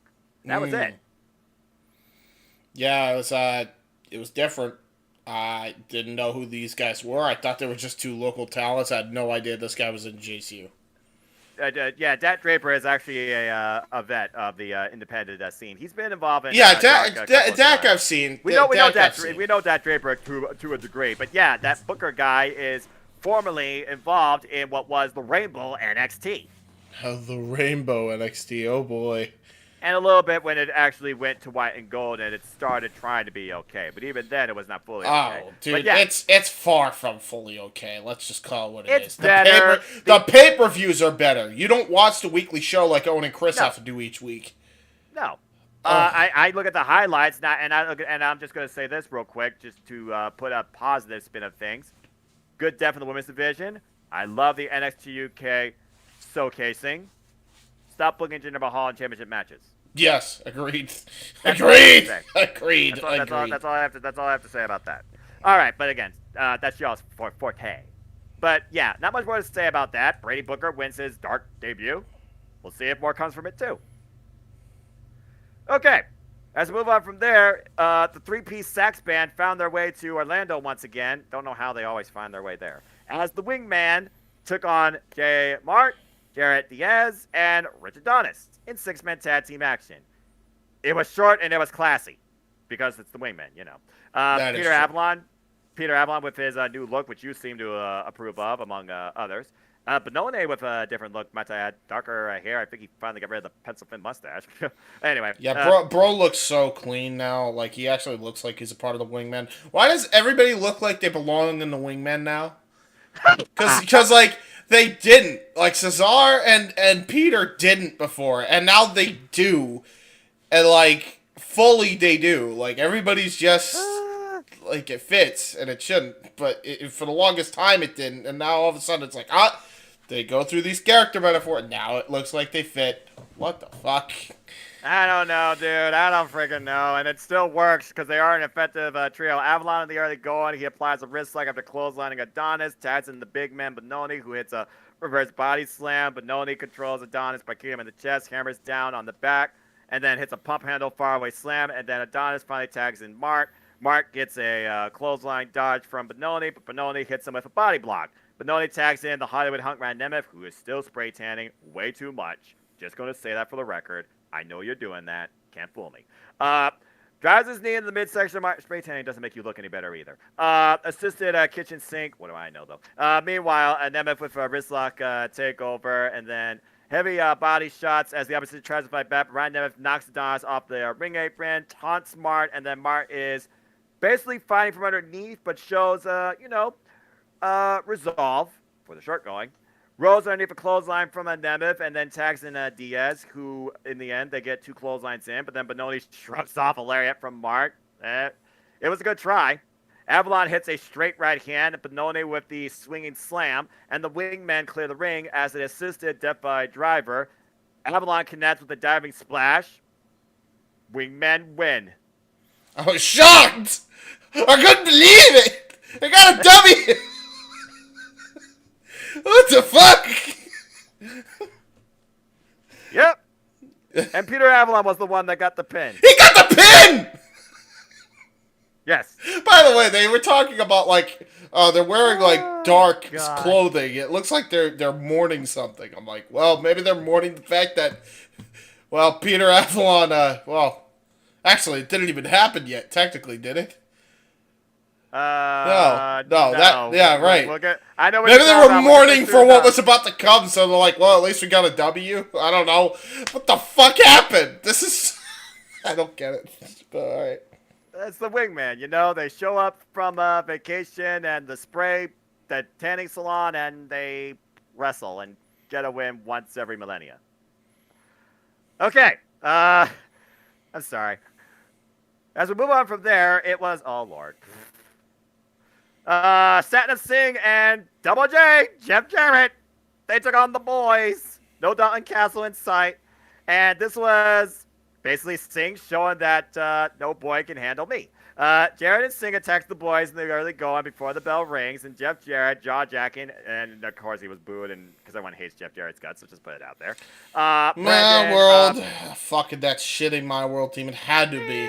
Can they just remaster the drums and the guitar, please, please, please, please, please? Just hold on, Mikey, do your magic, please, please. Music criticism aside, Jeff Jarrett worked the match for the most part in the early going, running boot through the ropes, struts around the ring countless times, running clothesline. Brandon decks Jarrett with a back elbow smash, and then Brandon tags in Brent. Brent then hits clothesline on Jarrett. Jarrett kicks Brent on the gut, knee lift, and then repeated kicks to Brent in the ribs. Ouch. And then, in comes the Giant, who punches Brent in the back. Might as well just drop the hammer on him. As Singh levels Brent with the body avalanche. That is a big, long, tall man just falling on you. Good God. As Singh repeatedly dunks Brent on the canvas like a basketball. As Singh whips Brent across the ring, we get a running cross body block for a 2 count and tags in Jeff Jarrett, who comes in with a gut punch. But Brent, he fights back. Brent and Brandon, They get some control after ducking a clothesline. There's an apron enziguri and a springboard crossbody block, but then Taz and Brent double Irish whip. Leapfrogs over Jeff Jarrett, drop kicks Jeff Jarrett, launches him over the top rope. There's a straight right hand by Jeff Jarrett, though, who had enough of this nonsense. I guess he was pissed. As Jarrett decks Brent with a back elbow smash, Taz and Singh, who drops Brent with the big boot, and then Singh connects with the double clothesline to get the win. Yeah, this is good. This is good showing. And Satnam Singh and, Jeff Jarrett, the dynamic was there, but Satnam Singh, he also shows again how imposing he is, but also he is movable. Yeah. I thought this was all right for what it was. Again, the boys, people don't maybe know. I feel like people still don't know who the boys are individually, but we know what the boys can do together, and the boys look very well here. It's all right. Really good stuff, yeah. I enjoyed it. Not much more to say there, because, again, Jeff Jarrett. Jeff Jarrett and Satnam Singh look great. So, yeah, well, at the end of the day, we want Satnam Singh to be the one pushed forward. Why am I seeing Jeff Jarrett wrestle in 2023 in All Elite Wrestling? Hey, at least he's back in Universal Studios. He's back home. It was a homecoming for Jeff Jarrett. And he was booed out of the building. They were like, we gave you the freaking... we don't want another Ring of Terror. Fuck you. Go away. We don't forgive you. Fuck you. Yeah, exactly. And I still don't forgive him. But I digress. Sorry, not sorry. Okay, now I'm going to go into a much more happier pace as it's time for our main event of this Super Stat Dark as... Well, you basically just watched it, James. You can kind of talk more about it than I can. It was Trent Beretta versus Tony Nese, former tag team partners in their own right, going one-on-one with Smart Mark Sterling in the corner. And again, boy, these two have come a long way, but they still can really work well together, even against each other. What a match! Wow. Yeah, I agree. Like, it was not what I expected at all. I thought it was going to be an easy win for Trent or Tony. And they just had a great-ass competitive match, man. Like, it was Dynamite quality. Rampage quality. No parties got involved either, except for the lawyer, but that's... Yeah, there was no Chuck Taylor. There was no Ari Daivari. There was no Josh Woods or Mike Briscoe Brent. There was nothing. It was these two men. So, let's see here. Excuse me. As we look at this thing, early going, of course, con double tap, as most matches are. Referee calls for a clean break. And then a strong lockup following that. Meanwhile, Deep Arm Drag takeover, and Tony Nese starts feeling a little bit confident, does some jumping jacks. Yes, there is some flexing for those that appreciate that. But then Beretta gets a side headlock takeover, and as this match kept going, there was whips, there was chops, there was slingshot Saito, and then Nese is thrown into the steel barricade. Beretta with forearm smash as Nese thrust kicks him in the midsection. Damn, that looked like it sucked. Yeah. Knocking the wind out of him. And a forearm smash follows as he drives him back first into the barricade. Boy, the real estate got used a lot here. Beretta with the baseball slide, though, and a drop kick, and then a slingshot Saito again. And Beretta is just constantly wearing him down, the ground and pound. And then a blistering chop as he rolls Nese back inside the ring. But here comes the lawyer, and Nese takes advantage, blinding him with the ring skirt. And then Nese with baseball slide drop kick of his own. Again, how well these two know each other. Move for move, counter for counter, etc., etc. Beretta with the shoulder block, and Nese kicks the left hamstring of Beretta, taking the leg right out from underneath him, and focusing his attack on that with stomps, which I thought was very smart. Back elbow smash, though, as Beretta fought back in the later going, and then he drives him back first to the edge of the ring up again. Damn. And then throws Beretta into the steel ring steps. There's the ring steps coming into play eventually. Mm-hmm. I think that was the first time they were used. All night on the show. Yeah, the steps. Yeah, I think you're right. Yeah, they didn't really use them a lot. Yeah, gee, I wish another company learned how that actually worked. Meanwhile, not sorry. Did I say that out loud? Which company are we talking about here? You tell me. What do you mean you tell me? There's Impact, does it? Impact does not use the steel ring steps every damn match. Okay, so yeah. Okay, so WWE, I assume we're talking about? Ding. Gotcha. Did they really use it that often? I feel like they use the steel ring steps in at least the announce table, if not every match, every episode. Yeah, something like that. You're probably right. And throughout, it's convenience. It's there. There you go. Anyway.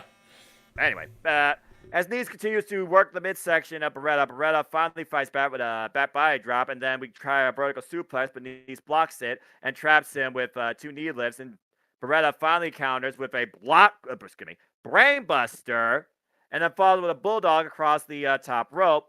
But then Beretta avoids the springboard moonsault, trademark of Tony Nese. But then once again, Tony Nese thrust kicks him in the midsection, again, bending him over, stopping him dead in his tracks. But then Beretta somehow follows up with a backdrop driver, and then a leaping back elbow smash. But then Nese blocks the swinging DDT, a trademark, of course.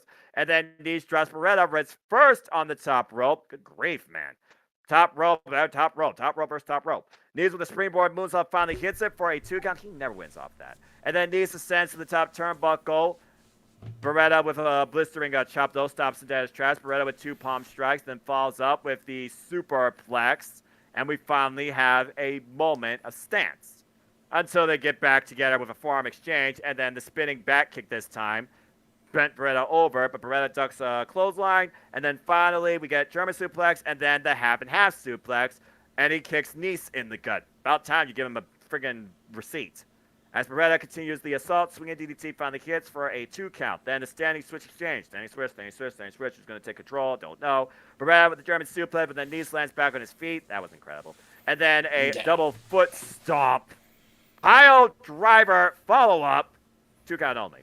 Yeah, that's... But Nice, he kept going. A frog splash. 2 count only. Then goes for a power bomb, but Beretta was able to counter out of that, land on his feet. Inside cradle for a 2 count, then tries for a sunset flip. Beretta does, but Nice counters it with the spinning back kick. That was impressive. As Nice connects with the running Nice, I thought that was it. As Nice is told to pin him by the lawyer, Nice like, no, I'm making sure. I have a point to prove. I'm making sure. Nice goes for the 450 splash. Beretta gets out of the way. His own hubris being his downfall as Beretta follows up the running knee and finally hits Nice with the crunchy to get the win. What a victory in this, I would say, long, simmering rivalry. This was quite a callback, to say the least. Run it back again. Yeah, this is really, really good, man. This is really good. Definitely would love to see, even if it's on a buy-in, definitely find a way to book Roppongi Vice versus Josh athletes. Wood. Yeah, varsity athletes. That would fucking rule, dude. That would rule. Man, just judging by this match alone, that would be insane. Hell, you could even do a trios match affair if you really want. Add Chuck Taylor and Ari Daivari to it. They could do a lot with this. Especially for Dark. I'm glad Dark is actually going into the storyline elements with this stuff now. Like, kind of have a bit of a personal grudge here coming in with Billy Starks and Emi Sakura. You know, we got the stuff going on with in the opening of Dark with Top Flight helping out Matt Sydal. So I like that we're going the storyline elements with it, and they're giving everybody something to do on the TK Promotions programming. Hopefully that continues in the AEW Ring of Honor television. But again, I feel like I said, they're going to finally start separating the ecosystem, especially with the Ring of Honor roster finally forming. And we'll really see who comes into play for the long haul starting this Thursday. We may know the card, but I guarantee you that won't be all. And you know I'm watching. With that being said, this was really good, Dark. Whether or not Billy Starks, Emi Sakura becomes a longer-term thing, I felt like it pushed Emi Sakura, if nothing else, to be a bit more not so full of herself. You saw what she had to go to. Again, the Batbringer did not give her the win here. She had to follow up with the moonsault to finally put Billy Starks away, and that was after throwing her own body against a freaking pedestal thing that had no give, apparently. Yeah. I thought for sure it was going to break through. Yeah, that's actually, that's a fair take, you know. And as far as Tony Nese and, Trent goes, I mean, again, we've seen how far both men have come separately on their own, a different way. Whether or not they ever, meet again in the ring one-on-one, tournament maybe. Who's to say? But, this was really good stuff and a great way to close out this Dark. It also shows me that I believe they have a lot of stock in both men, and maybe this means there will be future championship opportunities for them as individuals. We know how much of a workhorseman, pun intended, that Tony Nese is, but Trent's one of those that has been dynamic in both tag and singles, and he's been there since day one and has yet to have championship gold. Yeah, that's a very good point. And I think it's going to be long overdue when it comes to Trent, man. I think Trent deserves it somehow. Maybe it comes in the form of Ring of Honor Gold once again, or maybe it does come in the form of the AEW All Atlantic title someday. I think the guy deserves it. He's been a standout every time he's ever competed on AEW, especially in singles affairs. I think this guy deserves something just for his efforts, really. Yeah, I completely agree. And folks, again, thank you for tuning in so far to this extended version that went off the rails and other discussions too, and all things wrestling. Of course, we are ATW. Hope you're enjoying the forum. Again, give it a thumbs up, like, subscribe, comment, tell a friend. We now have concluded Elevation in Dark. Now it's time to go to the main showcase weekly, which of course is AEW Dynamite. Indeed. And good God Almighty, what a freaking kickoff to this week. Yeah, this Dynamite was from top to bottom great. And before we get into it, I'm just going to do this because apparently this is a thing that you want to do. This is what you can expect on Owen Fitch's YouTube channel, and this is what you can expect when it comes to wrestling talk in general from Noah Foster, from myself, and from Owen. So if you like what you see here, I want you to do a few things. Hit that subscribe button, turn that post notification bell on, and make sure you hit that like button, because I was told by a YouTube expert that you want to say that after you do a large part. So do that, and now let's get right into this. All right, fair enough. As we've hit the 2-hour mark on this fun little forum, let's continue as we talk about AEW Dynamite. This episode coming to us from the Footprint Center in Phoenix, Arizona. Their Phoenix, Arizona debut. And they kicked things off in a match that was brutal, physical, and damn sure personal, too. The AEW All Atlantic Championship on the line as freshly squeezed Orange Cassidy in the tremendous run he's been on, defended against what was a former friend in Blackpool Combat Club's own Ring of Honor Pure Champion, Wheeler Yuta.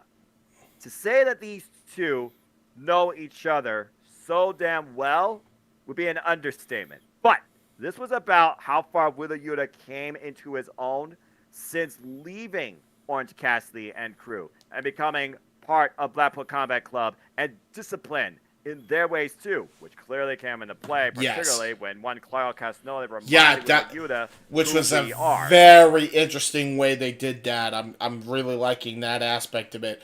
However, also let's talk about this.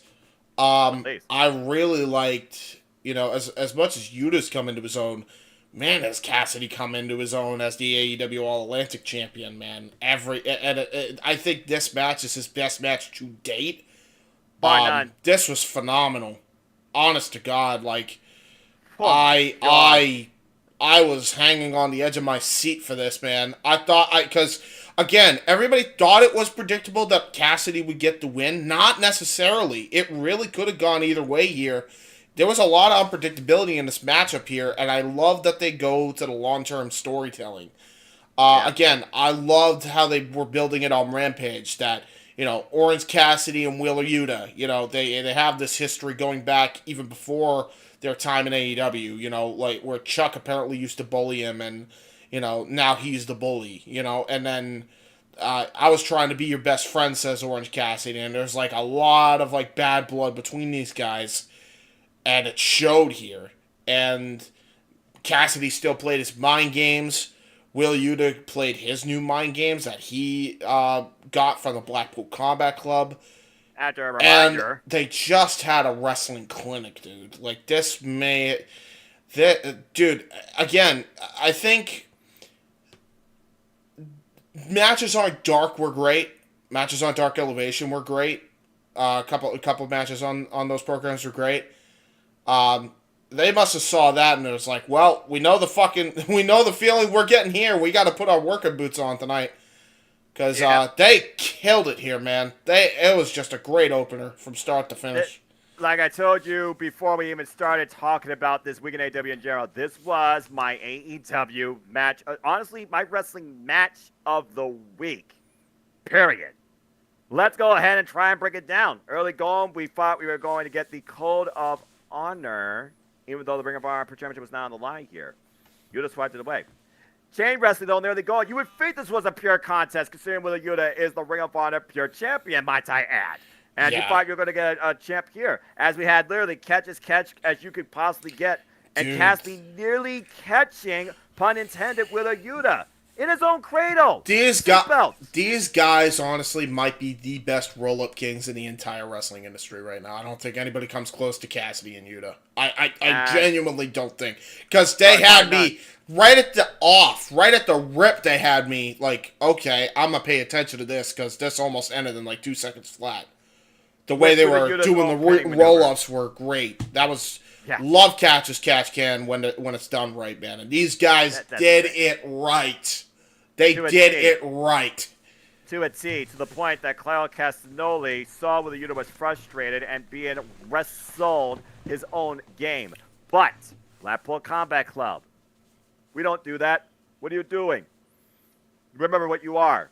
Oh, he remembered what he was immediately following that. After slapping with a Yuta in the face and reminding him, show him what we are, bringing that intensity back in the ring, there was a lariat with a Yuta followed up by a suicide dive. It went from 0 to 100 right damn quickly as Orange Cassidy goes crashing into the guardrails 7 times before being tossed back into the ring and even tossing him over the timekeeper area. And the fans, again, Blackpool Combat Club, they're not here to be cheered. They are teachers that lead by violence, forged in combat. Yes, I have hiccups, folks. And Wheeler Yuta started getting booed out of the building. As we finally go back into the ring, and basically Yuta posts his Cassidy up for a good measure. Basically, just wailing away as Castagnoli goes to the back. Yuta's in control here, some heavy chops in the corner, but Cassidy basically fights him off with the hands up, trying to protect himself before finally... Pockets! Orange Cassidy engaged, which allowed Yuta, though, to deliver more strikes, though. And, again, it was just merciless offense to Cassidy, who literally let himself be defenseless. But then Cassidy was able to finally get back into play here with a hands-free dropkick. Still don't know how he does that. Before sending Yuta into the top turnbuckle about a dozen times, give or take. Manhattan drop, step-up insecurity, though, by Yuta. And this thing was back and forth from the get-go. Lariat for a 2 count, and then Yuta takes Cassidy back to the outside as they had to wrestle quite picture-in-picture. And this was a picture-in-picture you want to actually watch because they didn't slow down, even though there was some technical difficulties. Anyway, back and forth, back and forth, back and forth. We're finally back at the ring with the forearm exchanges in the center. Crowd is on their feet. They don't know who to cheer or boo for, who they think is going to win this damn freaking thing. And then we got some elbow strikes that literally dropped both men for a moment, and a pair of clotheslines that literally took both freaking men down. And might I add, by the way, this was a 20-minute time limit, and it nearly went the full distance. Yeah, it did. As we continue this All-Atlantic match, same rules for TNT titles, in case you're all wondering. Yuta goes down and dirty again, grabs the ear of Cassidy to drop him off the apron, and then a back body drop on the hardest part of the ring, followed by a diving DDT to the floor off the apron. Jeez. Yeah. And we continue moving forward, and the satellite DDT by Orange Cassidy finally comes into play, and a beach break attempted, but Yuta converts it into a pile driver. I thought that was it. No, it freaking was not. The hammering elbows come into play, and he looks for the seatbelt, the very move that Cassidy used in the very beginning that nearly beat him. It was with Yuta's own pinning maneuver that he went for here, but he was not able to hold down Orange Cassidy for the freaking 3. As then Orange Cassidy, he goes for his maneuver, the freaking mousetrap, but Yuta counters that with his own mousetrap cradle for a 2 count. And then finally, hits the freaking orange punch. This is not over yet. Are you freaking kidding me? I seriously thought that was it. I don't 2.99. I don't remember the last time I saw somebody kick out of this or Cassidy Superman punch. It's been ages. Yeah, I got nothing. Beach break follow up, but then literally Yuta's like, no, you're not gonna put me down like that. I'm still gonna fight you, damn it. And another emphatic orange punch on a Yuta on knees. Dropped Yuta finally for a 3. Dude, he hit basically a phenomenal forearm to this guy while he was standing, dude. The way he was flying through the air on this, it was like a phenomenal forearm. Like, yeah, just waylaid Yuta with the Yuta was below his height, by the way, too, James. Which Orange Cassidy went down in. Yeah, full on downward punch with the orange punch. That's pulp. Go out of your full way. pulp Go right out of your way to watch this match, man. I mean, dude, really, I'm so sick of people saying Cassidy can't work, man. Because yeah, he has this stupid gimmick or whatever or stupid gimmick. I enjoy it, but like people think he can't work.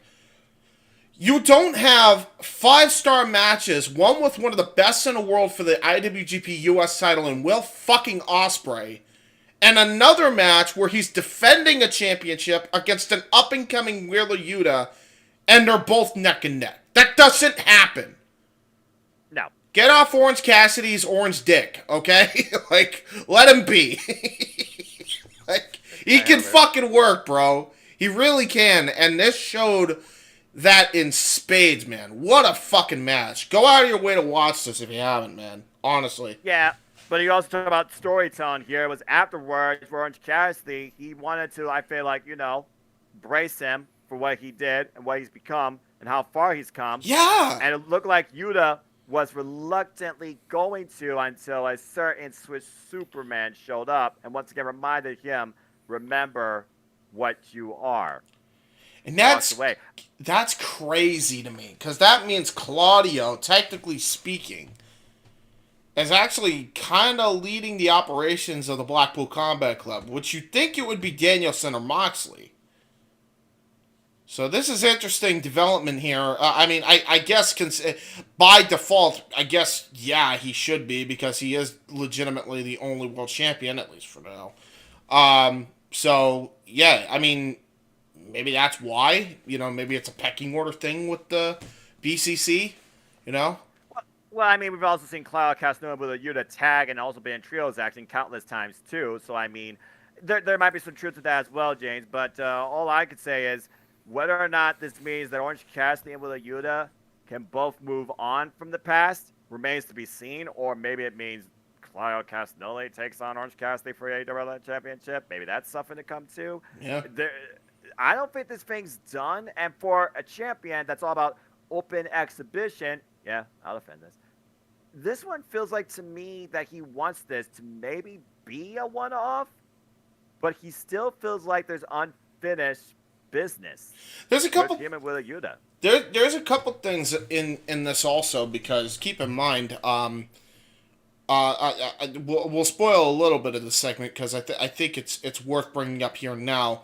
Go for it.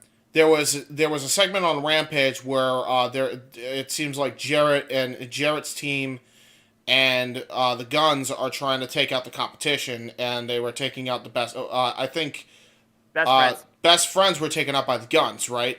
So Cassidy and Danhausen asked who did it, and they said Bryce Remsburg said the Guns, and he was really concerned, which is rare for Cassidy. Like, he's starting to slowly show more emotion, which is interesting. Like, there's actually, character metamorphosis going on. Like, they're actually starting to slowly morph him into, like, a serious guy. Obviously, he's a champion, so naturally that was going to happen anyway.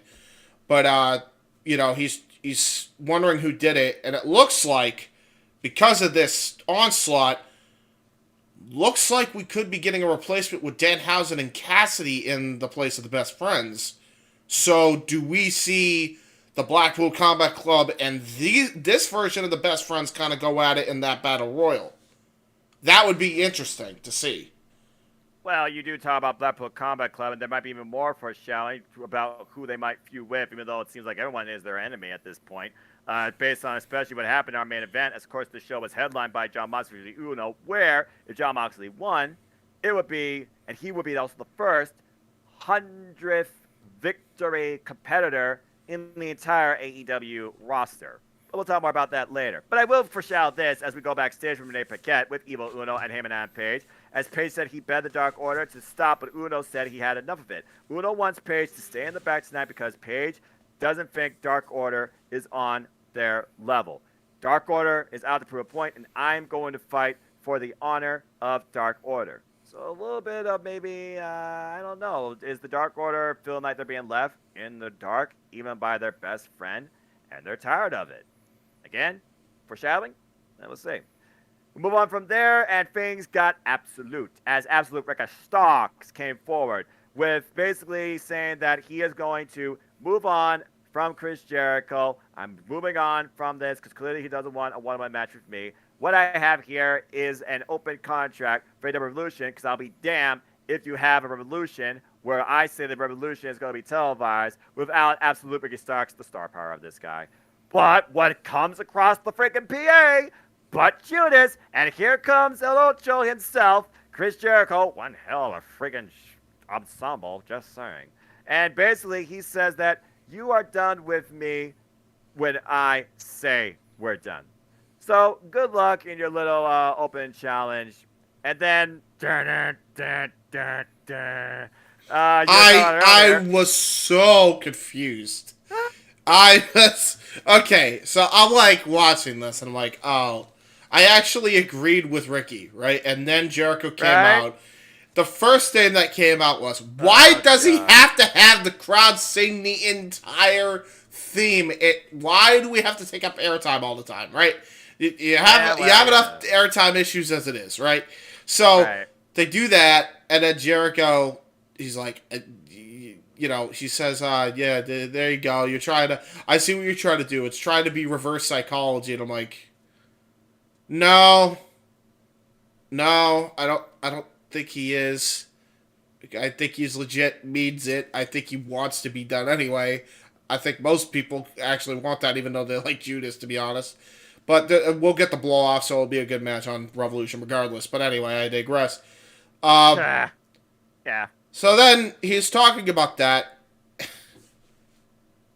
And so he was not going to take the challenge. So Judas starts playing again. And then all of a sudden, the saxophone plays for the fucking wingman. Peter Avalon, who has not been seen on AEW Dynamite since the fucking pandemic, shows up. And Judas Effect. And he gets Judas Effect by Jericho. And I'm like, what? Why? Why, what, where, when, how, and again, why is he there? Why was he involved in it? And then he just gets Judas picked anyway. Did Jericho just feel pity for fucking Ricky that he could potentially be fighting Peter Avalon at pay-per-view? So he's like, alright, you know what? I'm gonna fucking accept this, because this guy is talented, way too talented to be fighting Peter Avalon, or like, is it a jealousy? I didn't get it. And then he comes into the ring, right? And then Jericho says, you want the match? You want the match? Yeah? Is that what you want? And Ricky's like, no, not really. I know that you could beat me, but no, I don't want this. I know you could beat me, and that's what he's saying. One-on-one, like, yeah. And then Jericho, you damn right I could beat you. And then they do this pen angle, which was super over with the Phoenix crowd, by the way. So they got a contract, and then do the thing that Jericho does, because you probably could do it better than I can. Exactly that, and like he signs the contract. Yep, and an addendum. Yeah, an addendum that was added to the verbal agreement before he signed the contract. So now it has to be in writing. JAS barred from ringside. And Ricky Starks just goes, I got it. And then I'm thinking, wait, but you didn't want it. What the fuck are we doing? I think he fooled you, James. I think he wanted this. He got exactly what he wanted. I guess he did. But, alright, cool. Oh my gosh! But here's the problem. I love the callback, by the way, with the list. You know what happens when you say that Chris Jericho can beat you one-on-one? I love that. I love that callback. Again, sports entertainment. One-on-one with the Jericho one. You just made the list. No, you just made this match official. Anyway, whatever he said. Yeah. Well, he didn't say anything. He just signed it. Again, no words. He just did the thing. The audience knew. Dude, AEW fans know Chris Jericho's past. We all remember the list. He even brought the list up at one point. It was what he called it. Ah, shit. He called it a different thing. What was it back on Dynamite's early inception? Oh, fuck. I can't remember it. Anyway, continue. Because I think you covered that promo. Continue. But yeah, no, that was it. That was the segment. Yeah. I don't know what else we could really cover. It's just that was much. the segment. But Jericho, before he ended it, was just remember, you will never outsmart Chris Jericho. Nobody outsmarts the old show. Ricky Starks just did that. So he did that here, but did he? Well, I mean, Excalibur made a good point. Never has bureaucracy been so entertaining. And he's not wrong, but I'll get to why. I see what's about to happen, and we'll get to it when we talk about Rampage. But anyway, continue. Maybe. Anyway, as we go for a pre-backstage interview of all the different members that are going to be involved in the Revolution Tag Team Battle Royal, we go back at, like old school, like video package, like this team and this team and this team and this team and this team and this team. They all talk about it, We go into our next match, because believe it or not, folks, this is match number 2 on this show. As the Firm, I'm talking about Big Bill and Lee Moriarty with Stokely Halfway and his cast. They took on, listen, the Acclaim, who basically, their mic drop brought all the freaking genitalia insults they could. Oh boy, did they. Including reminding Big Bill being SAWFT. Bro, so... they just fucking wrecked these fools, dude. Oh, God. Just... All I needed was the mic drop. I didn't even need the match. The match was kind of just oblivious, the okay? Acclaimed have arrived, man. That was it. Oh, boy, did they. As they hit, as Bowens ducked a scissor kick and hit the Arrival, and Caster hit the mic drop as they isolated Lee Moriarty after Big Bill was taken out of play. And the Guns tried to get involved here as they jumped Daddy Ass at ringside, or attempted to. And again, I don't really even need to talk about this match. This match was forgettable because at the end of the day, As boys are trying to take out the Acclaim, and they failed. And the most important thing here was the mic drop. And we even almost got Scissor Me Timbers, as I can't believe they call it that. Scissor Me Timbers, but that got denied. In the end, the Acclaim won, pinning Lee Moriarty as they head into Revolution. I hope that one day, and totally off topic, but I hope one day that Billy Gunn gets his singles team changed to Daddy Ass! Blah, blah. Daddy Ass! Dun, dun, yeah! I actually agree with you. Oh, God. Oh, the memes. The memes come full circle for, no kidding. For Daddy Ass. All right, well, speaking of going full circle, we now go up to the stage with Tony Schiavone, who welcomes back instant classic Christian Cage. Oh, boy. Until Jungle Boy speared him out of his damn boots and took him out on the entranceway. And then clubbed him in the back of the head with an elbow strike, looking up and confident, taking an opportunity to grab a pair of steel chairs, but did not pull the concerto. I don't know why he didn't. And Christian Cage strikes, literally seeing this with the low blow, taking advantage of Jungle Boy when he's the most prone emotionally, driving him face first to a single chair, points to busting his head open. I mean, that was like friggin' 6 or 7 times on that chair, damn. And just stood over him. Jungle Boy still conflicted after everything. Is he trying to avoid becoming what Christian Cage became to him? What is it going to take to finally move on from this and push Jungle Boy Jack Perry over the edge? We thought he was moving on from this, and then he got maced in the face. Yeah, we knew that he wasn't moving on. They just stalled it for a little bit until Christian got healthy. That's fair. But yeah, dude, he had a chance. He had the perfect opportunity. He didn't pull the trigger. I don't know. Yeah, I don't know either. I feel like there's going to have to be some sort of follow on this week's Dynamite, so stay tuned on that. I'm ready for it, man. I'm looking forward to it. when it comes to AEW, there's one thing they always do pretty damn strong, and that is a pay-per-view go-home. And we'll talk more about that here in a moment. And speaking of pay-per-view, Samoa Joe responds to Wardlow and tells him the biggest mistake you made is coming back. I took your pride. Now I'm going to take everything away from you. So says the self-proclaimed king of television. As we move on from there, jeez. I'm glad it wasn't in the spot, but come on. You did Sky Blue dirty.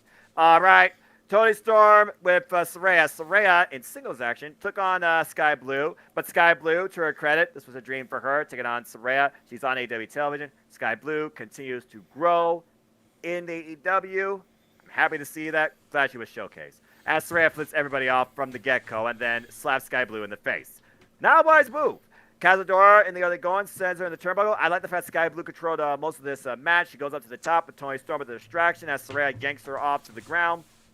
And then a snap suplex by Toni Storm outside the referee's vision. Again. And then Sky Blue comes back with a boot and then charges in at her. But then Saraya responds back with some elbow strikes. And Sky Blue's on the top turnbuckle.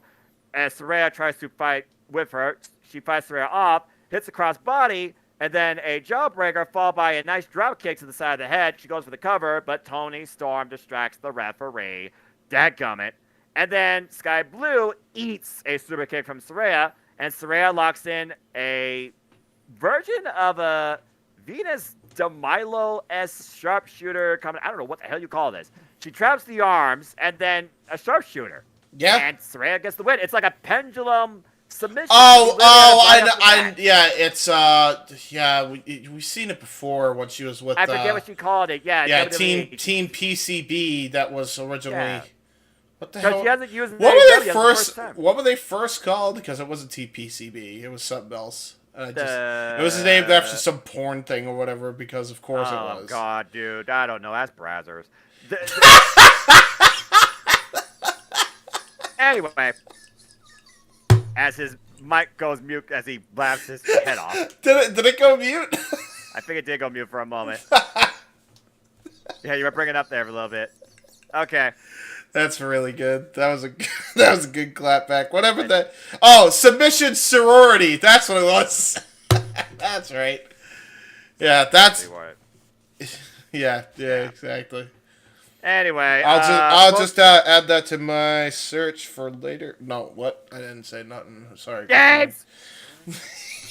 Anyway, as Saraya and Storm look for green spray paint and try to leave their mark on Sky Blue, my champ, Jamie Hayter and Dynamite DMD, don't forget, they come in for the save as Saraya and Toni Storm retreat up the entranceway, but then comes Ruby Soho, who simply says she wants Hayter, doesn't give a damn about the other two, nor anybody else, and probably don't give a damn about Dr. Britt Baker. So there you go. As again, we do have the triple threat booked for AEW Revolution, and I will do my, Lord help me, Excalibur run of Dynamite and Rampage as known, and Revolution here shortly. As we move on from there, we go from, I like the contrast, by the way, match, promo, and I like the balance, a good balanced show. This promo segment, though, good Lord almighty. Again, MJF proves why he is one of the most prolific promos ever in the wrestling industry since I don't know when. But not before Bryan Danielson really questioned MJF's definition of hate. You took out my mentor, someone I thought that was a father-like figure to me, and yet you hate me. Mm-hmm. You try to use all these hoops, these bounties, and yet you hate me. But before I can really go into this any deeper, here comes MJF, who definitely turned this thing into a tailspin when it came to why he truly hates Bryan Danielson. Now, James, this was a promo, so as I like to do with you on AEW Spark, I like to obviously give your take on the promo first, because all I'm going to do is recap and give my take as we bounce off each other. And I feel that there's a way we can sum this up, a couple of words. Family. And personal. Yeah.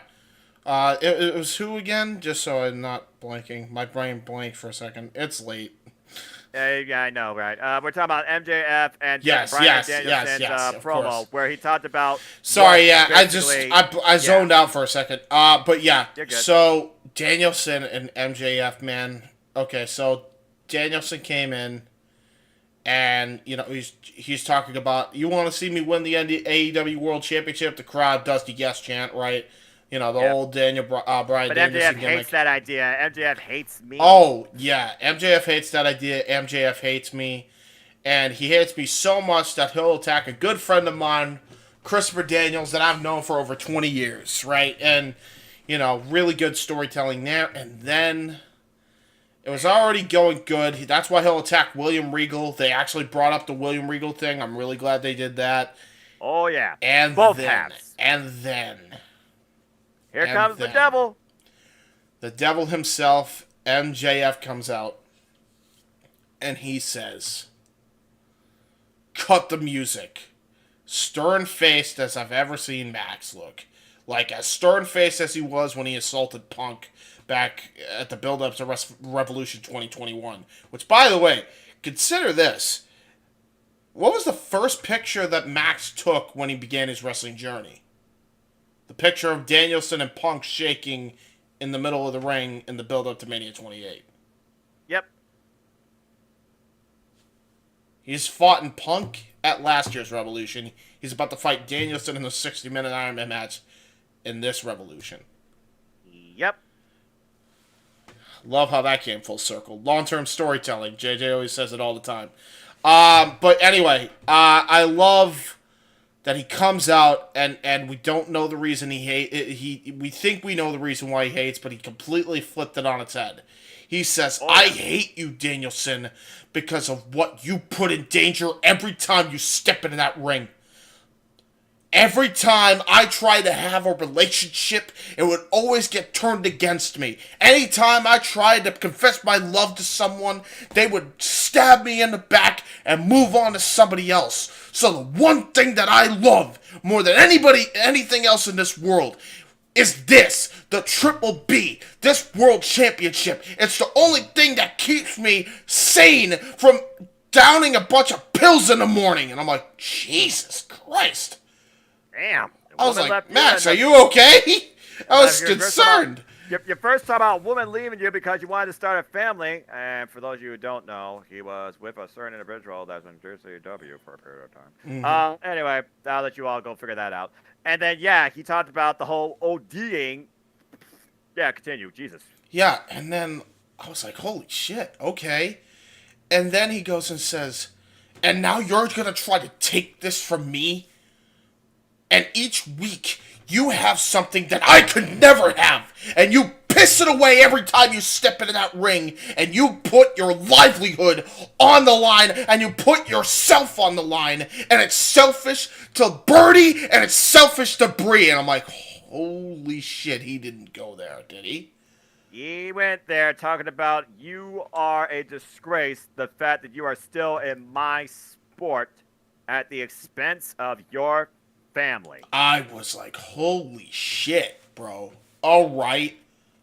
And then he brought everything full circle. He brought back, fucking up William Regal too in this, making it really personal. The way they were just making a work shoot element into this out of fucking nowhere. You're no better than the worthless, drug-addicted mentor of yours. Yeah, I'm like, holy shit. All right, cool. Yep, okay. To the point, I sent him to the hospital. Yeah, and straight up said William Regal too, by the way. And then he said, oh my God. Like, this just got so personal in a hurry. And then he took it another level after talking to Kim.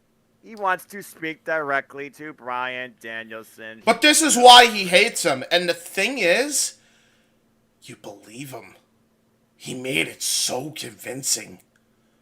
Oh, he definitely did. He's that deluded, too. And you hate him for it because he sounds fucking delusional. Which is great heat. This is great heat. He brought out the anger of Bryan Danielson, who literally said the S word. Yeah, and he literally said, and Danielson said, if you even bring up my children into this, you will fucking live to regret it for the rest of your life. I'm gonna kick the shit out of you. I'm gonna kick the shit out of you. And he said, Hi, Birdie. Hi, Birdie. Hi, Bree. I know you're watching this right now, and I know you're concerned about Daddy's health, but just so you know, you won't have to worry about Daddy being on the road anymore, because I'm gonna make sure that he's always at home, and that he's always gonna be spending time with you from this point going forward. But Daddy will never play with you again. But I will say, if I get my way, he's never gonna play with you again. Because I'm going to give Danielson what he should have gotten a long time ago. And that's early signs of CT! And then gets punched in the face. And a full-on hockey fight breaks out, bro. And this pull-apart was sick, dude. They were fucking laying their shit in, dude. And they both had a stiff shot in at one point. No, it wasn't even like... They didn't hold back, bro. They were legit potatoing each other. When Brian Danielson was fuck, man. That was Brian great. Danielson was straight in the corner by all those people. MJF found his spot and literally decked Brian. This is so fucking good, dude. So good. And then Brian somehow finds a way to break away from that as MJF's on the outside after, getting a good shot himself from Brian. But Brian then wasn't done there. He comes, dude, did you not see the way he ran in and... Wow. Dude, he knocked him out. His ass out cold. No, I think he did. I think he legitimately might have knocked out MJF, or he just sold it really good. But he legit punched him. He legit punched him. There was no, they didn't fucking just, do a working punch. No, he full-on punched him. Flew into him and dropped that boy. Bro, that was fucking unbelievable. MJF wasn't moving. MJF was flat face first on the ground. The only way I could see how they were able to at least make it look like it was a shoot, but it was still a work, is that MJF had to turn his head at, the precise moment and still look like he got knocked down. Which, by the way... MJF, if that was legit and it wasn't a full-on legit concussion, MJF's probably the best worker in the industry right now. Max is going to be aired in seminars on how to sell a punch like that. Because, that's how you sell a punch. He's already done every emotion possible for a promo. At this point, yeah, you're just wondering what he can and can't sell, if he can't sell anything. And again, we still don't know what MJF is truly capable of. You and I still are flabbergasted at one time when Konosuke Takeshita was winding up for that lariat, and MJF flipped out off the top rope and landed on his damn feet. Bro, he is the best wrestler in the world from head to toe, no question. And we don't even know he's capable of yet. You're going to see that at Revolution, and I can't wait to call that, man, because that's going to be match of the fucking year type candidate stuff here. And listen, everybody that says MJF's storylines are very formulaic, well, I think they just shut you up with this. Because this didn't happen during Punk's build even. He didn't bring the family of AJ Lee up. He didn't bring in the doggy. No. This got very personal in a very quick fashion. Yeah, Uncle Max, good lord, you really went there. They heated this thing up, man. Honestly, the one thing that this would probably tie with, and it's 1A, 1B as far as personal goes, the Eddie Kingston CM Punk promo on Rampage, that's about the fucking vitriol we felt here. And it was same type of deal, the pull-apart brawl. They both were beating the fuck out of each other. That was this type of feel here. No doubt. Really good shit. Years behind that. Really good shit. All right, as we move on from there, Shivani is backstage with I'm a Hater. Our champion, Jamie Hayter, and Dumbrick at DMD. Hayter says she respects Ruby, and I see what Saraya's done. You only got 2 matches, but you got some wins. So maybe you both do deserve a title shot. You know what? Let's make it a triple threat. Because Ruby, Saraya, I'm going to be both you bitches. Let's fucking go, Jamie Hayter. Break everybody. Break everybody. Lay him down. Hayter does hit hard. She does. Damn right. I was watching Britt Baker. I was like, I didn't see no subtle disagreement from Britt on that. But I still got to wonder, at the end of the day, everybody's in that division for one thing. Pillar and Killer, you're on the same page for now. But remember what Jamie has. And Jamie welcomed it. Just saying. I feel long-term storytelling. eventually it's gotta be Pillar vs. Killer. I'm just putting it out there right now. It's gotta be. Oh yeah, for sure. Yeah. All right, well, we'll see how long this blows over. Next up, oh, good lord, what the hell? Welcome to Tag Team Chaos with most of your tag team division, AEW only, as it's time for Revolution Tag Team Battle Royale, as the Jericho Appreciation Society spent most of the time on the outside, and Mark Briscoe came into play, attacked Josh Woods and Tony Mace, as well as Smart Mark Sterling, before the Death Fame began. Right. Yeah, okay. The buys just fly everywhere, right? I was holding out for Butcher and the Blade. There was a couple of key eliminations here. We saw still to fall was Los Nobles, De Hapong, and the Lucha brothers. There was a Fear Factor on the apron by Penta and Nice. That was ridiculous. Of course, the Trustbusters. They're one of the first teams that get eliminated. And basically, a Artivar gets Gorilla Press on Anise internally, and they're gone. Aussie Open was quickly eliminated. I couldn't believe that. That really Very quickly eliminated, yeah. And Blade works over the Dark Order. Blade and the Butcher working over the Dark Order. And they didn't quite eliminate them yet. Preston Vance, he lasted a period of time. Pump kick to Penta. Penta was on the apron for quite a period of time here, by the way. Yes. Roosh came into play. Penta gets dumped by Roosh. Rising knee by Roosh to Phoenix, but Phoenix tosses Roosh on the apron. While Phoenix throws like nothing, punts Roosh, and Roosh is eliminated, and he was furious. Best friends, Phoenix, Dark Order, Butcher, Jarrett. Keyword Jeff Jarrett.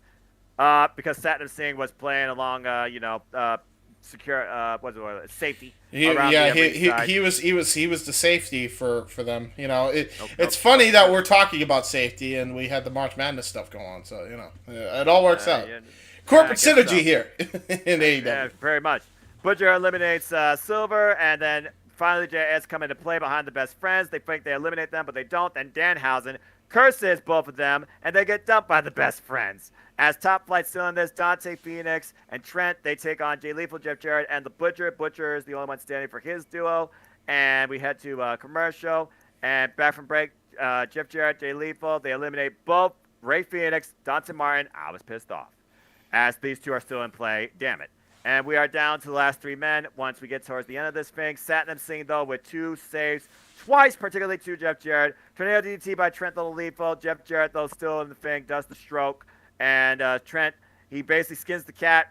First time, don't know how he did that. As Jarrett continues to do the strut, figuring that he won, but not enough. Then Lethal dumps Trent as both Jay Lethal and Jeff Jarrett, they strut. But Orange Cassidy comes in from underneath and makes the save. I thought that was brilliant. Trent's still in this thing. Trent dumps Jay Lethal. We are down to Jeff Jarrett and Trent. For the love of God, I was hoping he could win. As Trent dumps Jarrett, but Satnam Singh, that damn giant, was there to catch him. Trent thinks he won, but Jarrett's back in. Hits with another stroke, and Jeff Jarrett dumps Trent over the top rope. And we got the freaking definition of slap nuts and ass boys in the same match. Oh, boy. Hey, you know, I would just say, I never thought we'd ever see. You got scissoring, slap nuts, and ass boys. Yeah, this is some weird ass porno search tag somewhere. One match so far. Oh fuck. One of these things just doesn't belong here. I don't know, man. They all seem to belong to me if you got slap nuts involved with ass boys and scissoring. Oh, just castrate me already. All right. Whoa. We don't want to turn this into the BME Pain Olympics, all right? Chill out.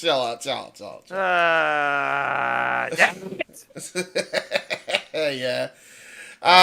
I'm not surprised by this. I'm actually kind of looking forward to the Jeff Jarrett things here. I'm cool with it. Just depends on who the next team is. We'll see eventually over time. So there you go. I suppose. Definition of piss and bleep. But anyway, right now. What if it's FTR? What if FTR comes back here in this That's spot? the only exception I would take. That's the only addition I would take at this point. That's the only addition I would take. Because at this point, if FTR is literally just there to be Ass Boys transition, please and thank you for the long haul.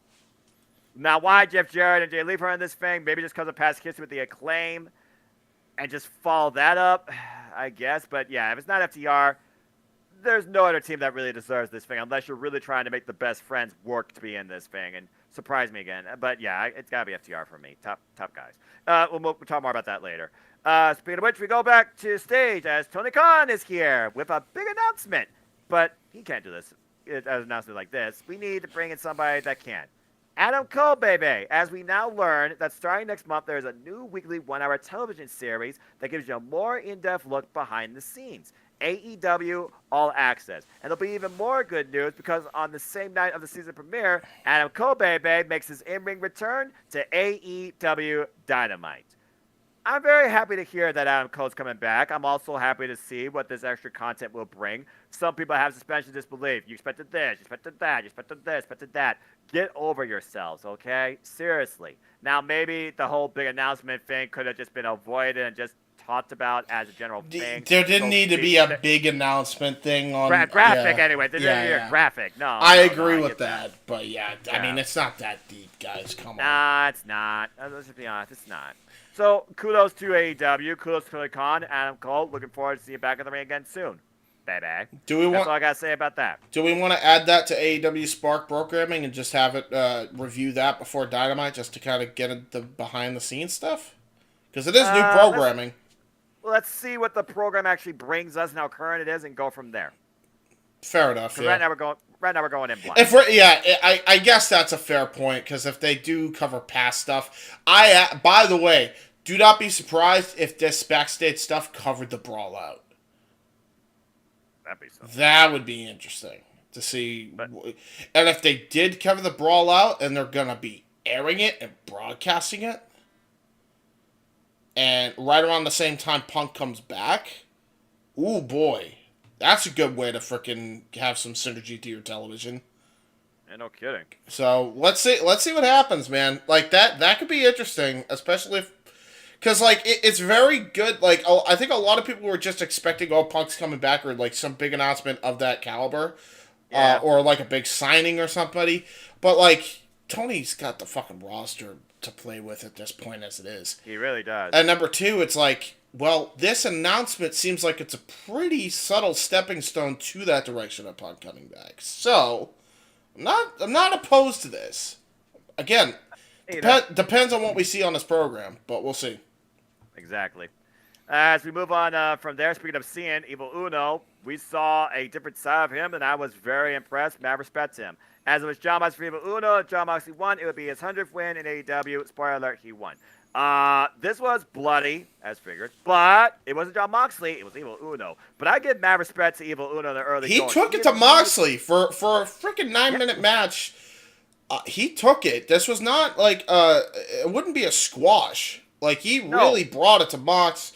And Mox brought it right back in brutal fashion in return. I mean, he ripped the man's mask off, but there was boots exchange. Evil Uno went off the top rope, caught him with a somersault senton, and then mounts Jon Moxley with the ground and pound. But Moxley, he escapes and then sends Evil Uno into the steel ring steps, and that was the turning point here. Yeah, and by the way, he smashed him into this.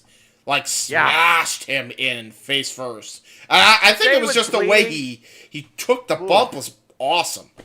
Yeah, and the way he was sewn, apparently with the blood coming out from underneath his mask. And then a pile driver, though, somehow, by the impaired Evil Uno, yields a 2 count. Jon Moxley follows up, though, ducks underneath Evil Uno, lots him in the rear naked choke, high elevation, but Evil Uno refused to tap out. Again, he was fading. As Jon Moxley continued squeezing. Even after Evil Uno stood up for a moment, Jon Moxley finally sneaks it in deep enough that the ref had to stop this thing. Evil Uno did not willingly give up. And then Jon Moxley was not willing to give up afterwards, too, as he was definitely trying to send a message to the Hangman because he held on to it. And we got Chaos ending Dynamite, go figure, as the Dark Order come into play to help their fearless leader, truly that. And then the Blackpool Combat Club came into play and started attacking them. And then out came the Hangman with a new theme. And a freaking barbed wire ring wrapped around his right fist to bust open Jon Moxley. Was that his new theme, or was that the Dark Order's new theme? Because I thought he was coming out to the Dark Order's new theme. I didn't think about that. Yeah, because Evil Uno came out to the same theme. It might be. And I think it only played because the other 2 Dark Order guys were coming with him. So. Right. This is a great angle match, by the way. This is a great angle match. Yeah, I agree. That's really what it was. And Evil Uno, mad respect for taking it up, being part of the main event too. And congrats to John Moxley, reaching triple digits, 100 wins now in AEW. And that was AEW Dynamite. Again, the Tag Team Battle Royale, it was what it was. But between the wild, chaotic ending and the phenomenal opener, a balanced show of promos and action, this was a good show. This was really good stuff. I agree, man. I said it on Jeff's show. This is a really awesome angle match. It's been the best angle match that I can recall they've done in years. They did a really good angle match here. It was and they usually well don't done. close an angle match either. No. I think the last time they closed on an angle match might have been Brody and Cody. That was during the pandemic. Like that was ages ago. That was time ago. And that was only 3 minutes. Yeah.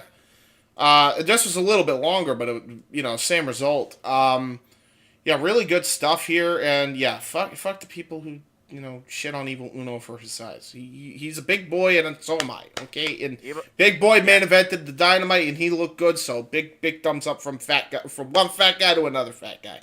Evil Uno deserves respect. Simple as that. All right. Well, as we move on from there, we're at the end of the week as we go to AEW Rampage, and talk about a hell of an opening. As the Young Bucks took on Aussie Open, and good lord, the tag team synergy on file here from the get-go. Instant. Davis and Matt, Fletcher and Nick, love this match top to bottom.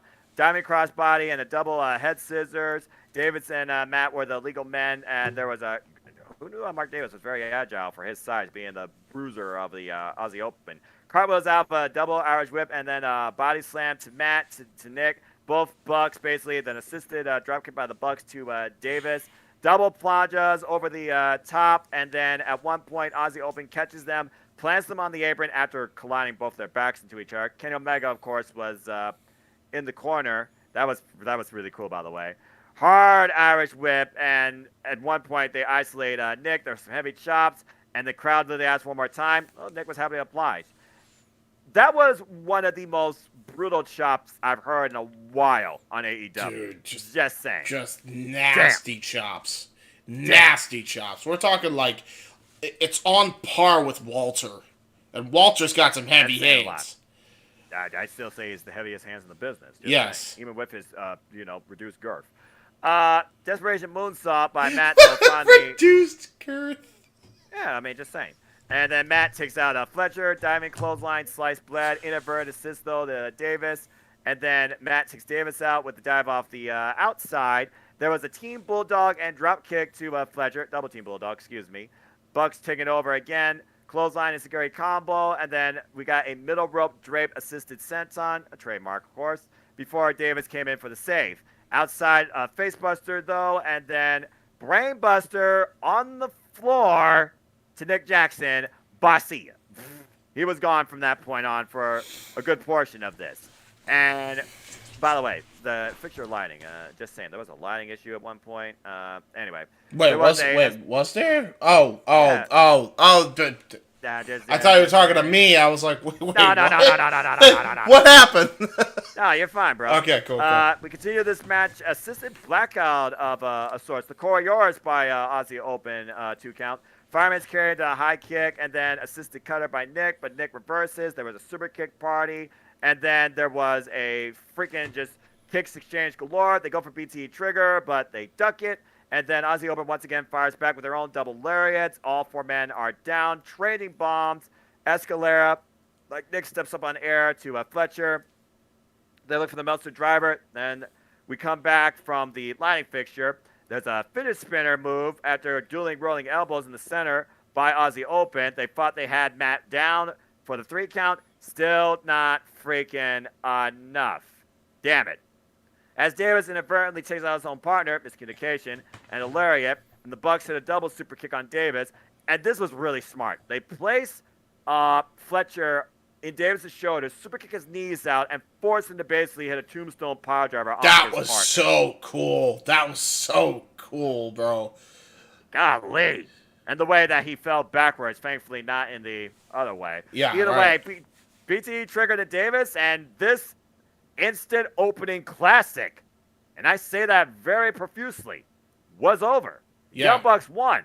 This was amazing. This is such a great tag team match. Instant chemistry from these guys. The little clothesline fiesta. I don't know if we got this spot earlier, but like also you forget the super kick party versus clothesline fiesta spot where they're all That's what I was talking about. Yeah, down. where it's like super kick, That stereo, was then great. stereo clotheslines. All 4 men were down. Yeah, this team had Crowd was on their feet. These teams had instant chemistry immediately. Really good stuff from all 4 guys here. Definitely would love to see the trios match again, just based off this. Because I knew this match was going to deliver because I remember the trios match with Will Ospreay and Aussie Open versus the Elite. It was, remember, the semifinals of the trios tournament. Yeah, dude. Honestly, you could probably pair any one of these 6 guys in a singles match, and it would deliver. You could put them in trios or tag matches, and it would deliver every single time. Yeah, bar none. Well, I guess you could say the same thing about when the lights went out and who was surrounding them around the ring, including Julia Hart, and that would be the House of Black. As it looked like we were going to finally see some physical altercation. Click. They're gone. Okay. Oh wait, they clicked the second time. So hold on. I don't there we go. Perfect. All right, fair enough.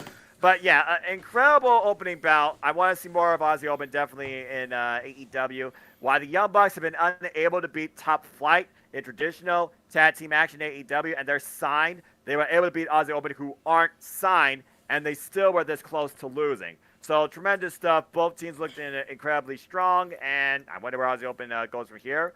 But we now know where the Elite go from here. And we go backstage, where you were talking about earlier. Trent and Chuck talk about they lost out. What they're going to do different now. They got one more chance. The Casino Battle Royale, well, maybe they did. Until Steel Pipe, and they get jumped by Big Bill and Lee Moriarty and the Gun Club. And, all right, that was a thing. That was a thing. Oh, dear. That was a thing. And then later on, as we mentioned before, there was another beatdown on Jarrett's side to the Acclaimed later on in the show also. Looks like both teams are actually employing the strategy that they had early before Revolution. So it looks like they're gonna try to start the dissection process early. So we'll see what happens here. Yeah, well, don't expect that to go far. Anyway, this match was much more competitive and really fun versus the Sky Blue one. Tony Storm took on Willow Nightingale, once again, renewing hostilities. Go figure. As Saraya was in Tony Storm's corner, Willow Nightingale responds early with some power shoulder blocks and the senton for a 2 count and a nice body slam. But again, as she was in control, Saraya came up and was able to put the match in Tony Storm's favor, who eventually threw Willow into the guardrail on the outside and puts the boost to her as we go to restaurant quality picture-in-picture after taking her out earlier and taking her to the ground. We come back as Willow's fighting back, but Storm was able to catch her with running elbow before going to that stupid full-on commercial. I hate that nonsense. And then following up or finally back, Willow looks for the cannonball, misses the corner. Storm hits the running hip attack. Man, that hit.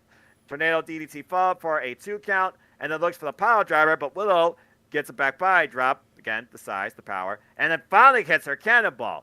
And boy, did she hit that fucking cannonball. Brutal cannonball. Velocity. Full velocity. You could tell Tony could take it, because this is where, and I mentioned it in the last Willow Nightingale, she was holding back on Dark Elevation. On this match, she was not holding back at all. She went in, man. She went in. She brutalized Tony with this Cannonball Death Valley Driver moveset combo here. I honestly thought it could have been it here. That would have been interesting the way they went about that. Apparently it wasn't, and she was about to do something else prior to the Doctor Bomb as the straps were coming down until Saraya came on the apron again, eats an elbow this time, but that allows Tony Storm to chop block Willow from behind and hit a Storm Zero immediately to pick up the win. As, again, they were looking for further insult to industry with the spray paint. Ruby Soho came down to make the save. They walk away, or so they thought, before facing the Killer and the Pillar, and a brawl breaks out on the stage as Solo and Nightingale stand tall in the ring together. Again, the triple threat. It is official. It is Saraya, Tony Storm, Saraya, Ruby Soho, and Jamie Hayter. So we'll see what comes from this. And you talk about finishing the competition as we go backstage. By the way, great match with Willow Nightingale. Ruby Soho, not picking a side. Focus on the prize. Supporting her friend, an AEW, now original, now signed All Elite. Ruby Soho, the runaway that's become an AEW original in her own right. Yeah, Tony and Willow Nightingale this week was the second best women's match in the entire week for me. Bar none. Like, this was a really good match. And that goes to show, because Emi Sakura had the number one, and then you had Toni Storm having the number two. With Willow Nightingale also, and Billy Starks, don't take anything away from them. Definitely would love to see any one of those four mix it up in the future. Only time will tell. You talk about fearing the Herd, the Acclaimed, they were backstage, but they do not fear those little bitches. Well, maybe watch your words with Triple J, as they came back there, and the Giant also took control of Daddy Ass, and the Acclaimed were assaulted backstage. We'll see how that affects them going into Revolution, considering they don't have to be involved in the Casino Battle Royal. Neither does Triple J. I freaking hate that. But I didn't hate this. But super quick and simple. Everybody dies. So nice to see this guy back. And apparently, he has the second highest singles wins record, just behind Jon Moxley. The Murder Hawk, Lance Archer, new look with Jake the Snake Roberts. They killed Bryce Saturn. The end. Blackout. Oh, actually, not blackout. Sure, I'm clothesline. Yeah, it wasn't even a blackout. I was surprised. But it's good to see Lance back. Yeah, very good to see Lance back. And boy, did he look Roberts. good. Boy, did he look good. Dude, when Jake Roberts came out, that crowd popped in Phoenix, man. They popped to see him. As they should, damn it. And they popped for Archer. A decent-sized pop before Snake came out, too. So, like, welcome back, Archer, brother. Welcome back. Hey, I want more Murder Hawk fun time, because everybody dies. Go after the IWTV United States Heavyweight Championship. What the fuck? Murder Hawk fun time. What is that? Is that like the answer to the Firefly Funhouse? Murder Hawk fun time? Well, I mean, this one actually has more action, not some. Instead of like Blue's Clues going boo boo boo boo boo, it's just Lance Archer going boo boo boo boo boo boo boo. If Lance Archer had his way, there wouldn't be a Blue's Clues theatrical film. Yeah, to be fair, yeah, he probably killed Winnie the Pooh. To be fair. Okay, that could get by because that makes sense in wrestling. It would. Oh, Disney. Anyway, yeah, sorry, that Winnie the Pooh is of public use now, so why not just have Winnie the Pooh get killed by Lance Archer? And it's got to be specifically horror movie Winnie the Pooh. Oh God. Well, again, everybody dies. We'll see what that means. Meanwhile, Dustin Rhodes is backstage with Keith Lee. Asked him if he's interested in tagging next week against the Mogul affiliates, and Lee's like he's in. And basically, sounds like we might have a match for Rampage. And he said that we're going to take it to hell, and this time we're going to leave you there. The passionate Dustin Rhodes and Keith Lee. All right, see what comes from this. I gotta say, first off, because I saw the new garb, the entrance attire of Keith Lee, bro. He looks so pimpin', bro. I didn't know how I felt about the hair, but now that I see it with the attire, I'm like, oh, I get it. Okay. I love how, like, Cornette, as much of a dick as he is, he calls him Fraser Crane. Nah, man, we got Fraser Skywalker now in the building. He's looking great. This Jedi will not fall to the dark side and will continue fighting the Empire known as Mogul affiliates. I love that their little short tag team thing is. We both like Star Wars. I'll be Darth Maul. You'll be Obi-Wan Kenobi, and we'll just go from that. I love that. That's just, I noticed that, you cheeky fuckers. They are on TNT. You know what? It all makes sense. Wait, no, because it's a Disney product now. Well, that's true. So corporate synergy, corporate confusion. Corporate synergy and confusion. Hey, you get both. Our main event, of course, was Sammy Guevara taking on Action Andretti with Daniel Garcia in the corner. And basically, this match, it was what it was. Great in-ring workers. Sammy still hated. Go figure. As Chris Jericho endorsed him on commentary. But Action Andretti, man, another great showing. Great showing from this guy. Probably his best match to date since he's been here, actually. Well, considering he's literally working with the same type of agile high flyer like him. Yeah, pretty much. So, yeah, continue. Let's see here. You're fine. I mean, again, it was pretty quick and furious for what it was, but what they got out of it, again, extremely impressive. Quick roll up for 2 immediately by Andretti, then cartwheels out of a Hurricane Rana, and then dumps Guevara to the outside with a clothesline. Andretti in the early control, but then Guevara responds back with a rising knee strike in the ring, but then Guevara counters a sunset flip with a deadlift Falcon Arrow. Deadlift Falcon Arrow, by the way, put that in perspective. Even if very much so a deadlift Falcon Arrow. That was really, really impressive. That was incredibly impressive. As he dumps him to the outside, throws him amongst the guardrails, snaps suplex on the outside by Andretti. Again, taking control, back and forth action. Mule kick from the apron by Andretti, who hits Guevara with a 450 off the apron. Good grief. Really and good. Then, again, I was like, how you fight back with this? All I know, we go back in the ring with a chin lock. Somehow Guevara gained control. Probably a Daniel Garcia spot. As Guevara goes up to the top rope. That was after oh, by the way, during the picture, yeah, fucking Action Andretti does a springboard into a superplex, Shelton Benjamin style, Pat McAfee style. Just jumping spring superplex. That was nuts. Yeah, no ladder required. Exactly.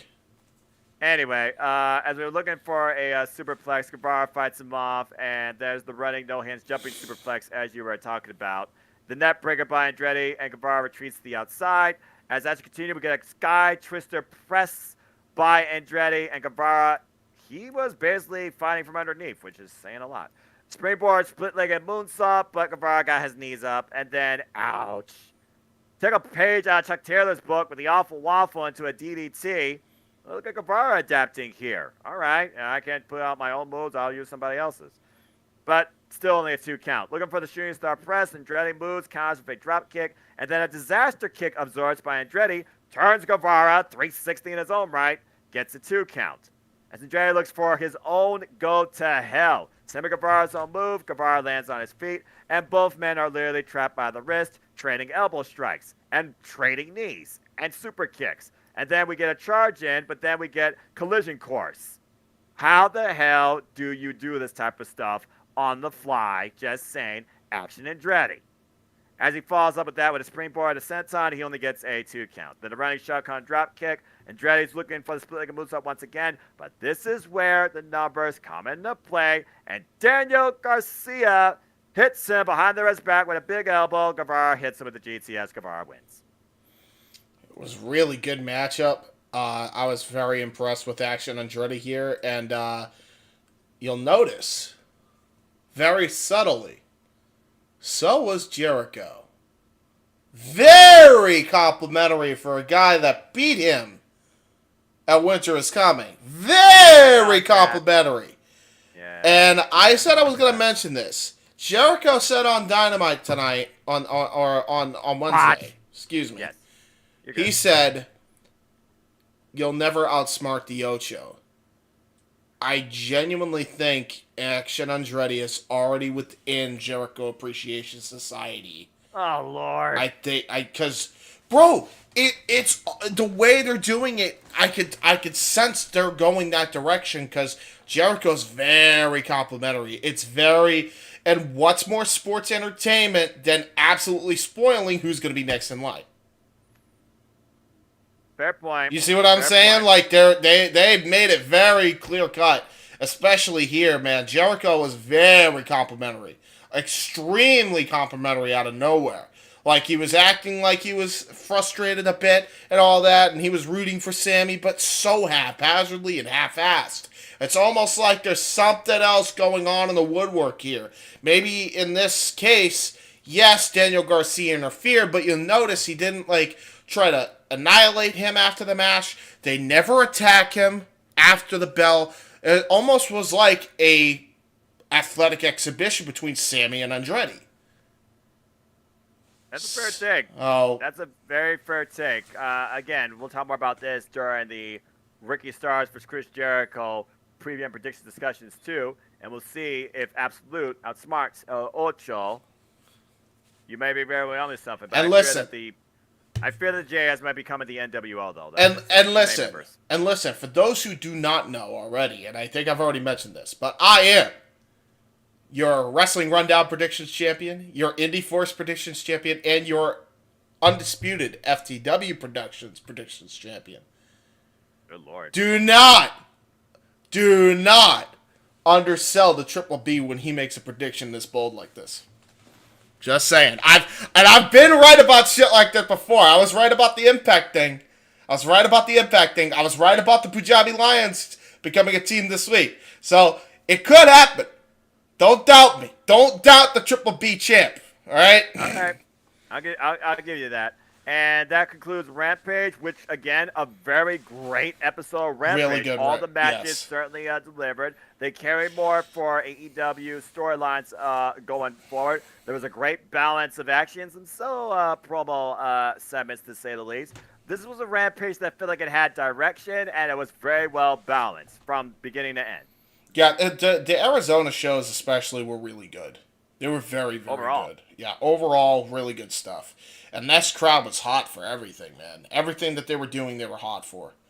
Great debut. Definitely won't be their last two. As we now look towards this week in AEW, where, folks, again, is AEW Revolution Week, and we go home to Revolution with actually having the face of Revolution ladder match. Samoa Joe will be on commentary as Konosuke Takeshita, Ortiz, Action Andre, Sammy Guevara, Eddie Keynes, and AR Fox, Powerhouse Hobbs, and I can't say his name, I'm sorry, the Luchador, will also be part of this. Wait, the Luchador? How is it spelled? I can't figure it right now. Just spell it. Spell it. I don't have it in front of me. I only have the graphic. They don't have the names. So I thought it was a mystery. Isn't there a mystery man? No, it was somebody that I guess asked about on Twitter. Tony Khan made it happen. I don't know. I don't see him winning. It's going to be a one-off thing. Orange Cassidy defends the AEW All-Net Championship against Big Bill. FTW Champion Cook defends the FTW Championship against friggin' Matt Hardy. We will have a Casino Tag Team Battle Royale to determine the final team for the AEW Fair 4-Way for the AEW Tag Team Championships. You have Jericho Society, Aussie Open, Los Factions, Ingobernables, Lucha Brothers, Top Flight, Blackpool Combat Club, Butcher and the Blade, the Best Friends, the Kingdom, and the Dark Order. You also will have Tony Storm looking to continue momentum, going one-on-one against Rico, and we'll hear from MJF and Bryan Danielson ahead of their 60-minute Iron Man match at AEW Revolution. And speaking of AEW Revolution, our card is forming as follows. We have Ricky Starks versus Chris Jericho 2. Everyone is banned from ringside. Samoa Joe defends the TNT Championship against Wardlow. It's a Texas den between Jon Moxley and him and Adam Page. And the AEW World Trios Championships will be on the line as the Elite defend them against the House of Black. The AEW Women's World Championship will be defended in a triple threat against Jamie Hayter, Saraya, and Ruby Soho. And of course, we have the Fatal 4-Way where we'll determine the final team. And so far, it will be the Acclaim. It will be Triple J as the Boys defend against the last team to be determined in Fatal 4-Way, the AEW World Tag Team Championships. We also have MJF, of course, defending the Triple B against Bryan Danielson in a 60-minute Iron Man match as more matches are to be announced. Nothing's been announced for AEW Rampage so far this week. Well, there you go. I guess we'll have more on Wednesday. Yeah, no kidding. But for that being said, Famagufa, there's too much of AEW stuff right now. And of course it is because it's preview week. But I will say this. That was a hell of a week 8. Can't wait to see what week 9 brings as AEW Revolution is around our corner as well as AEW Dynamite soon will be on our screens. But that concludes this edition, folks. Extended edition, which much more outside discussion. Hope you enjoyed that. On AEW Spark. Thank you for tuning in for part of it or for the long call. We always appreciate your faithful viewership. Before we conclude for this evening, too, it is 11:42 Eastern Standard Time. Yeah, there you go. James, well, again, when you start a conversation, what is time? What is sleep? Exactly. Even though I need to be more careful with my sleep because I do work. What am I gonna do?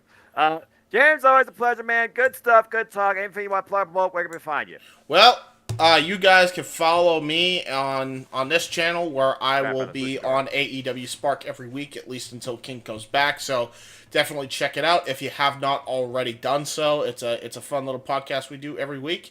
Check out last week's AEW Spark, as well as WWE Aftershock from last week. Both of those podcasts are in the live chat because I've been posting in the live chat because we're recording this on an unlisted link on YouTube right now. So if you want to see all the stuff we have coming up, you can check it out as I run through from top to bottom. But first, check out WWE Aftershock from last week with Owen Finch and Chris Dodd. Check out Survivor Series 2002 New Year's Revolution 05 and New Year's Revolution 06. We did a little Chamber retro theme, so go check all those out. We're about to go into a WrestleMania theme, which I'll get to in a moment. But also check out our Elimination Chamber full coverage on the Jeff Beecham Network Multiverse Media, as well as the Elimination Chamber Simply Predicting video. Go check both of those videos out, and also check out a Simple Take, which I didn't post in there, but that will be on Noah's channel.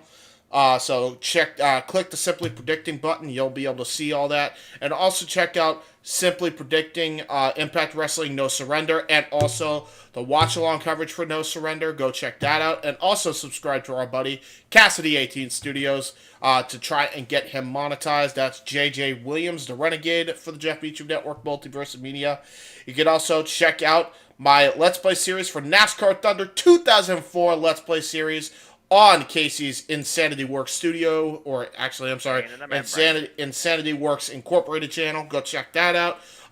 All 3 parts of the NASCAR Thunder Season Mode Let's Play series are on there. Soon, I will be picking back up WrestleMania 19 Revenge Mode in honor of WrestleMania being around the corner, so go check that out. Check out the Royal Rumble Match Marathon, also on Casey's channel. We will be planning on doing another watch-along of some kind. We're going to be choosing one of the retros that we decide to do. I'm pretty sure it will be WrestleMania 24, more than likely on Casey's channel. We'll see what happens there, but check that out. Go on the Royal Rumble Match Marathon watch-along if you want to see what that's all about. Zero was on there. He was very entertaining. Go check out the Don DeMarco Show playlist, as we will be doing a Tech 9 binge. Me and King will be reviewing people that have featured on Tech 9 songs. Check out our SMBZ voice acting playlist, because episode 3 is going to be around the corner this year. And your boys from FTW Productions and WYW will be voice acting characters. So be on the lookout for that. Check out Mistress Audio's newest narration, a dramatic reading of Struggle in the Snow. It's featuring voice actors of WYW, so go check that out also. Follow our boy from the UK, Kuzon, on Twitch, www.twitch.tv/FireLordKuzon. Check out Weymouth Youth Wrestling, youtube.com/WYW Pride for all things WYW content related. And for Owen's stuff, since this is being promoted on Owen's channel, go check out CM Brothers, which will be rebranded as the new hub for FTW Productions. More will be coming in an announcement video later on in the next couple of weeks, so be on the lookout for that. As well as check out his non-wrestling content channel, Owen the Talkinator Studios. Check that out. Check out AEW Spark from last week. Like I said, go check that out if you haven't already. Upcoming on this channel, first WrestleMania, the very first ever WrestleMania retro will be tomorrow at 1:30 p.m. Eastern Standard Time. We will be live for that retro review, done by Chris Dodd and Owen Finch. It will be the beginning of our WrestleMania retro binge, so you could check out this Mania. You could check out WrestleMania 10, WrestleMania 15, 2000, 24, 25, and 26. We got 7 Manias on tap, all picked by various members of FTW Productions in the build-up to WrestleMania, and we already got 3 scheduled, so be on the lookout for that, all upcoming this week. It might be in a random order, but it is what it is. That's when we can schedule the times. And finally, since it's AEW Revolution Week, and we started it here, stay tuned to my channel. Subscribe to J Hebert Side 95, which is the current FTW main hub as of right now, for we will be doing a watch party. It is official, ladies and gentlemen, of the Revolution Go Home show. Since they have the ladder match, and since they have the Casino Battle Royal, I figured, you know what? I think that's big enough for a watch party, and it is the final show before our coverage for Revolution itself. So, watch party on my channel. Go subscribe, youtube.com/user/jhebertside95. All in the chat down below. And that's all I got to say about that for plugs. So there you go. All right, well, there you go, busy man. And the luchador's name is Commodore CRMX. He will be making his debut on AEW Dynamite this week, Wednesday, in the Face of Revolution ladder match. So we will see what happens. Oh, also, I forgot, Chris Jericho versus Peter Avalon. I don't expect that match to go Oh, Jesus. Well, I mean, yeah, fair enough. I mean, Peter kind of needs to get something back after that. Does he really? Couldn't he just be like, oh, I forgot what happened, and just move on? Well, hey, listen, people got to see how Peter Avalon looks now. You gotta. Yeah, you do. Yeah, you do. Come on, man, dude. People. The last time people saw Peter Avalon was when he was the librarian transitioning into this pretty Peter Avalon when it didn't make sense. Now he looks like a pretty boy. So you gotta give people like at least a little bit of a taste. You know what I mean? A taste. Okay, fair enough. Well, thank you, James. Always a pleasure. Appreciate your hard work, my friend. And just keep doing what you're doing, man, and we'll see how this thing continues. And, folks, thank you for tuning in. You want to know more about me? Know this. I am just a simple man and a lifelong fan, Knox Calver, of professional wrestling. Damn it. So find me on the Twitter, Instagram, and YouTube at mfoster1916 for all things wrestling. Shout out, of course, to the entire AEW family on the Twitter. I will be with NoDQ this week on their predictions panel for AEW Revolution Thursday night, 8 p.m. Eastern Standard Time. And then I'll be back Friday night on my sub YouTube channel, 5:30 p.m. Eastern Standard Time, with City predicting AEW Revolution. And then following the countdown to AEW Revolution, there will be AEW View once again returning to for our AEW Revolution predictions and preview with the ATW crew. It will be Friday night following the countdown, so stay tuned for more on that. As James alluded to, stay tuned for Open Mic Night Saturday night, hosted by the Renegade JJ Williams. Please follow and support Cassidy 18 Studios Saturday night, 11 p.m. Eastern Standard Time. And then, of course, we have our Championship Network Mother vs. Mia watch-along event on Sunday night during the buy-in and beforehand, too. I believe that will be 6 p.m. Eastern Standard Time this Sunday. Stay tuned for more on that, too. We will see how we try and set Ring of Honor, Impact, and NJPW in the future. Stay tuned for more on that if you can. Check out the first Ring of Honor taping. Again, it's Lady Frost versus Will Nightingale, Konosuke Takeshita versus Josh Woods, Mark Briscoe versus Slim J, Zack Sabre Jr. defends the NJPW World Television Championship against Blake Christian, and the Ring of Honor World Championships on the line as Clark Snowy defends against AR Fox. And that is this Thursday night, 7 p.m. Eastern Standard Time on Honor Club. So stay tuned for that and get involved in that if you can, too. And just stay tuned for everything else ahead of my channel, FTW Productions, ATW, Japanese Network, Multi vs. Mia, Castle Studios, all constituent partners, Sienna Score Chanel, Panda Wrestling Company, everybody else I know too. But it's always going to conclude, there are no winners, no losers, no betters, just fans with opinions for this passion we all share. At the end of the day, folks, support one another, respect each other, protect your mentality too, trust your families, and just enjoy life and enjoy professional wrestling. It's as simple as that. And with that being said, thank you so much for tuning in to this special, extra, extended edition of AEW Spark that definitely went off the rails and definitely formed out of circuits. Please like, subscribe, comment, and tell a friend. Again, I don't usually think these go for that long, but that's what happens when you talk about all things wrestling on an AEW platform. But we hope that you are engaged with the conversation, discussion along the way at times too. Love to hear from you. Hit the bell, the next video goes live on demand on the Simple YouTube channel. Hit the subscribe button. Let's keep growing this YouTube community together. Shout out to everybody that supported us so far. Stay tuned for more of these going forward. Interact with us. We engage with you. Let us know your thoughts in the comments down below. Give it a thumbs up too. But until next time, I think that's finally when we will finally pull the plug and conclude. So until after AEW Revolution, I leave you all always with this. Make a positive impact in life. Have a good night. And thank you once again for tuning in to AEW Spark, for we are AEW. And freaking tired after 3 hours and 22 minutes too. Light the fuse! Ring the bomb! Dynamite! Podcast has concluded. Be sure to check out more group discussion as far as AEW content is concerned, and check out more content from For the Win Productions.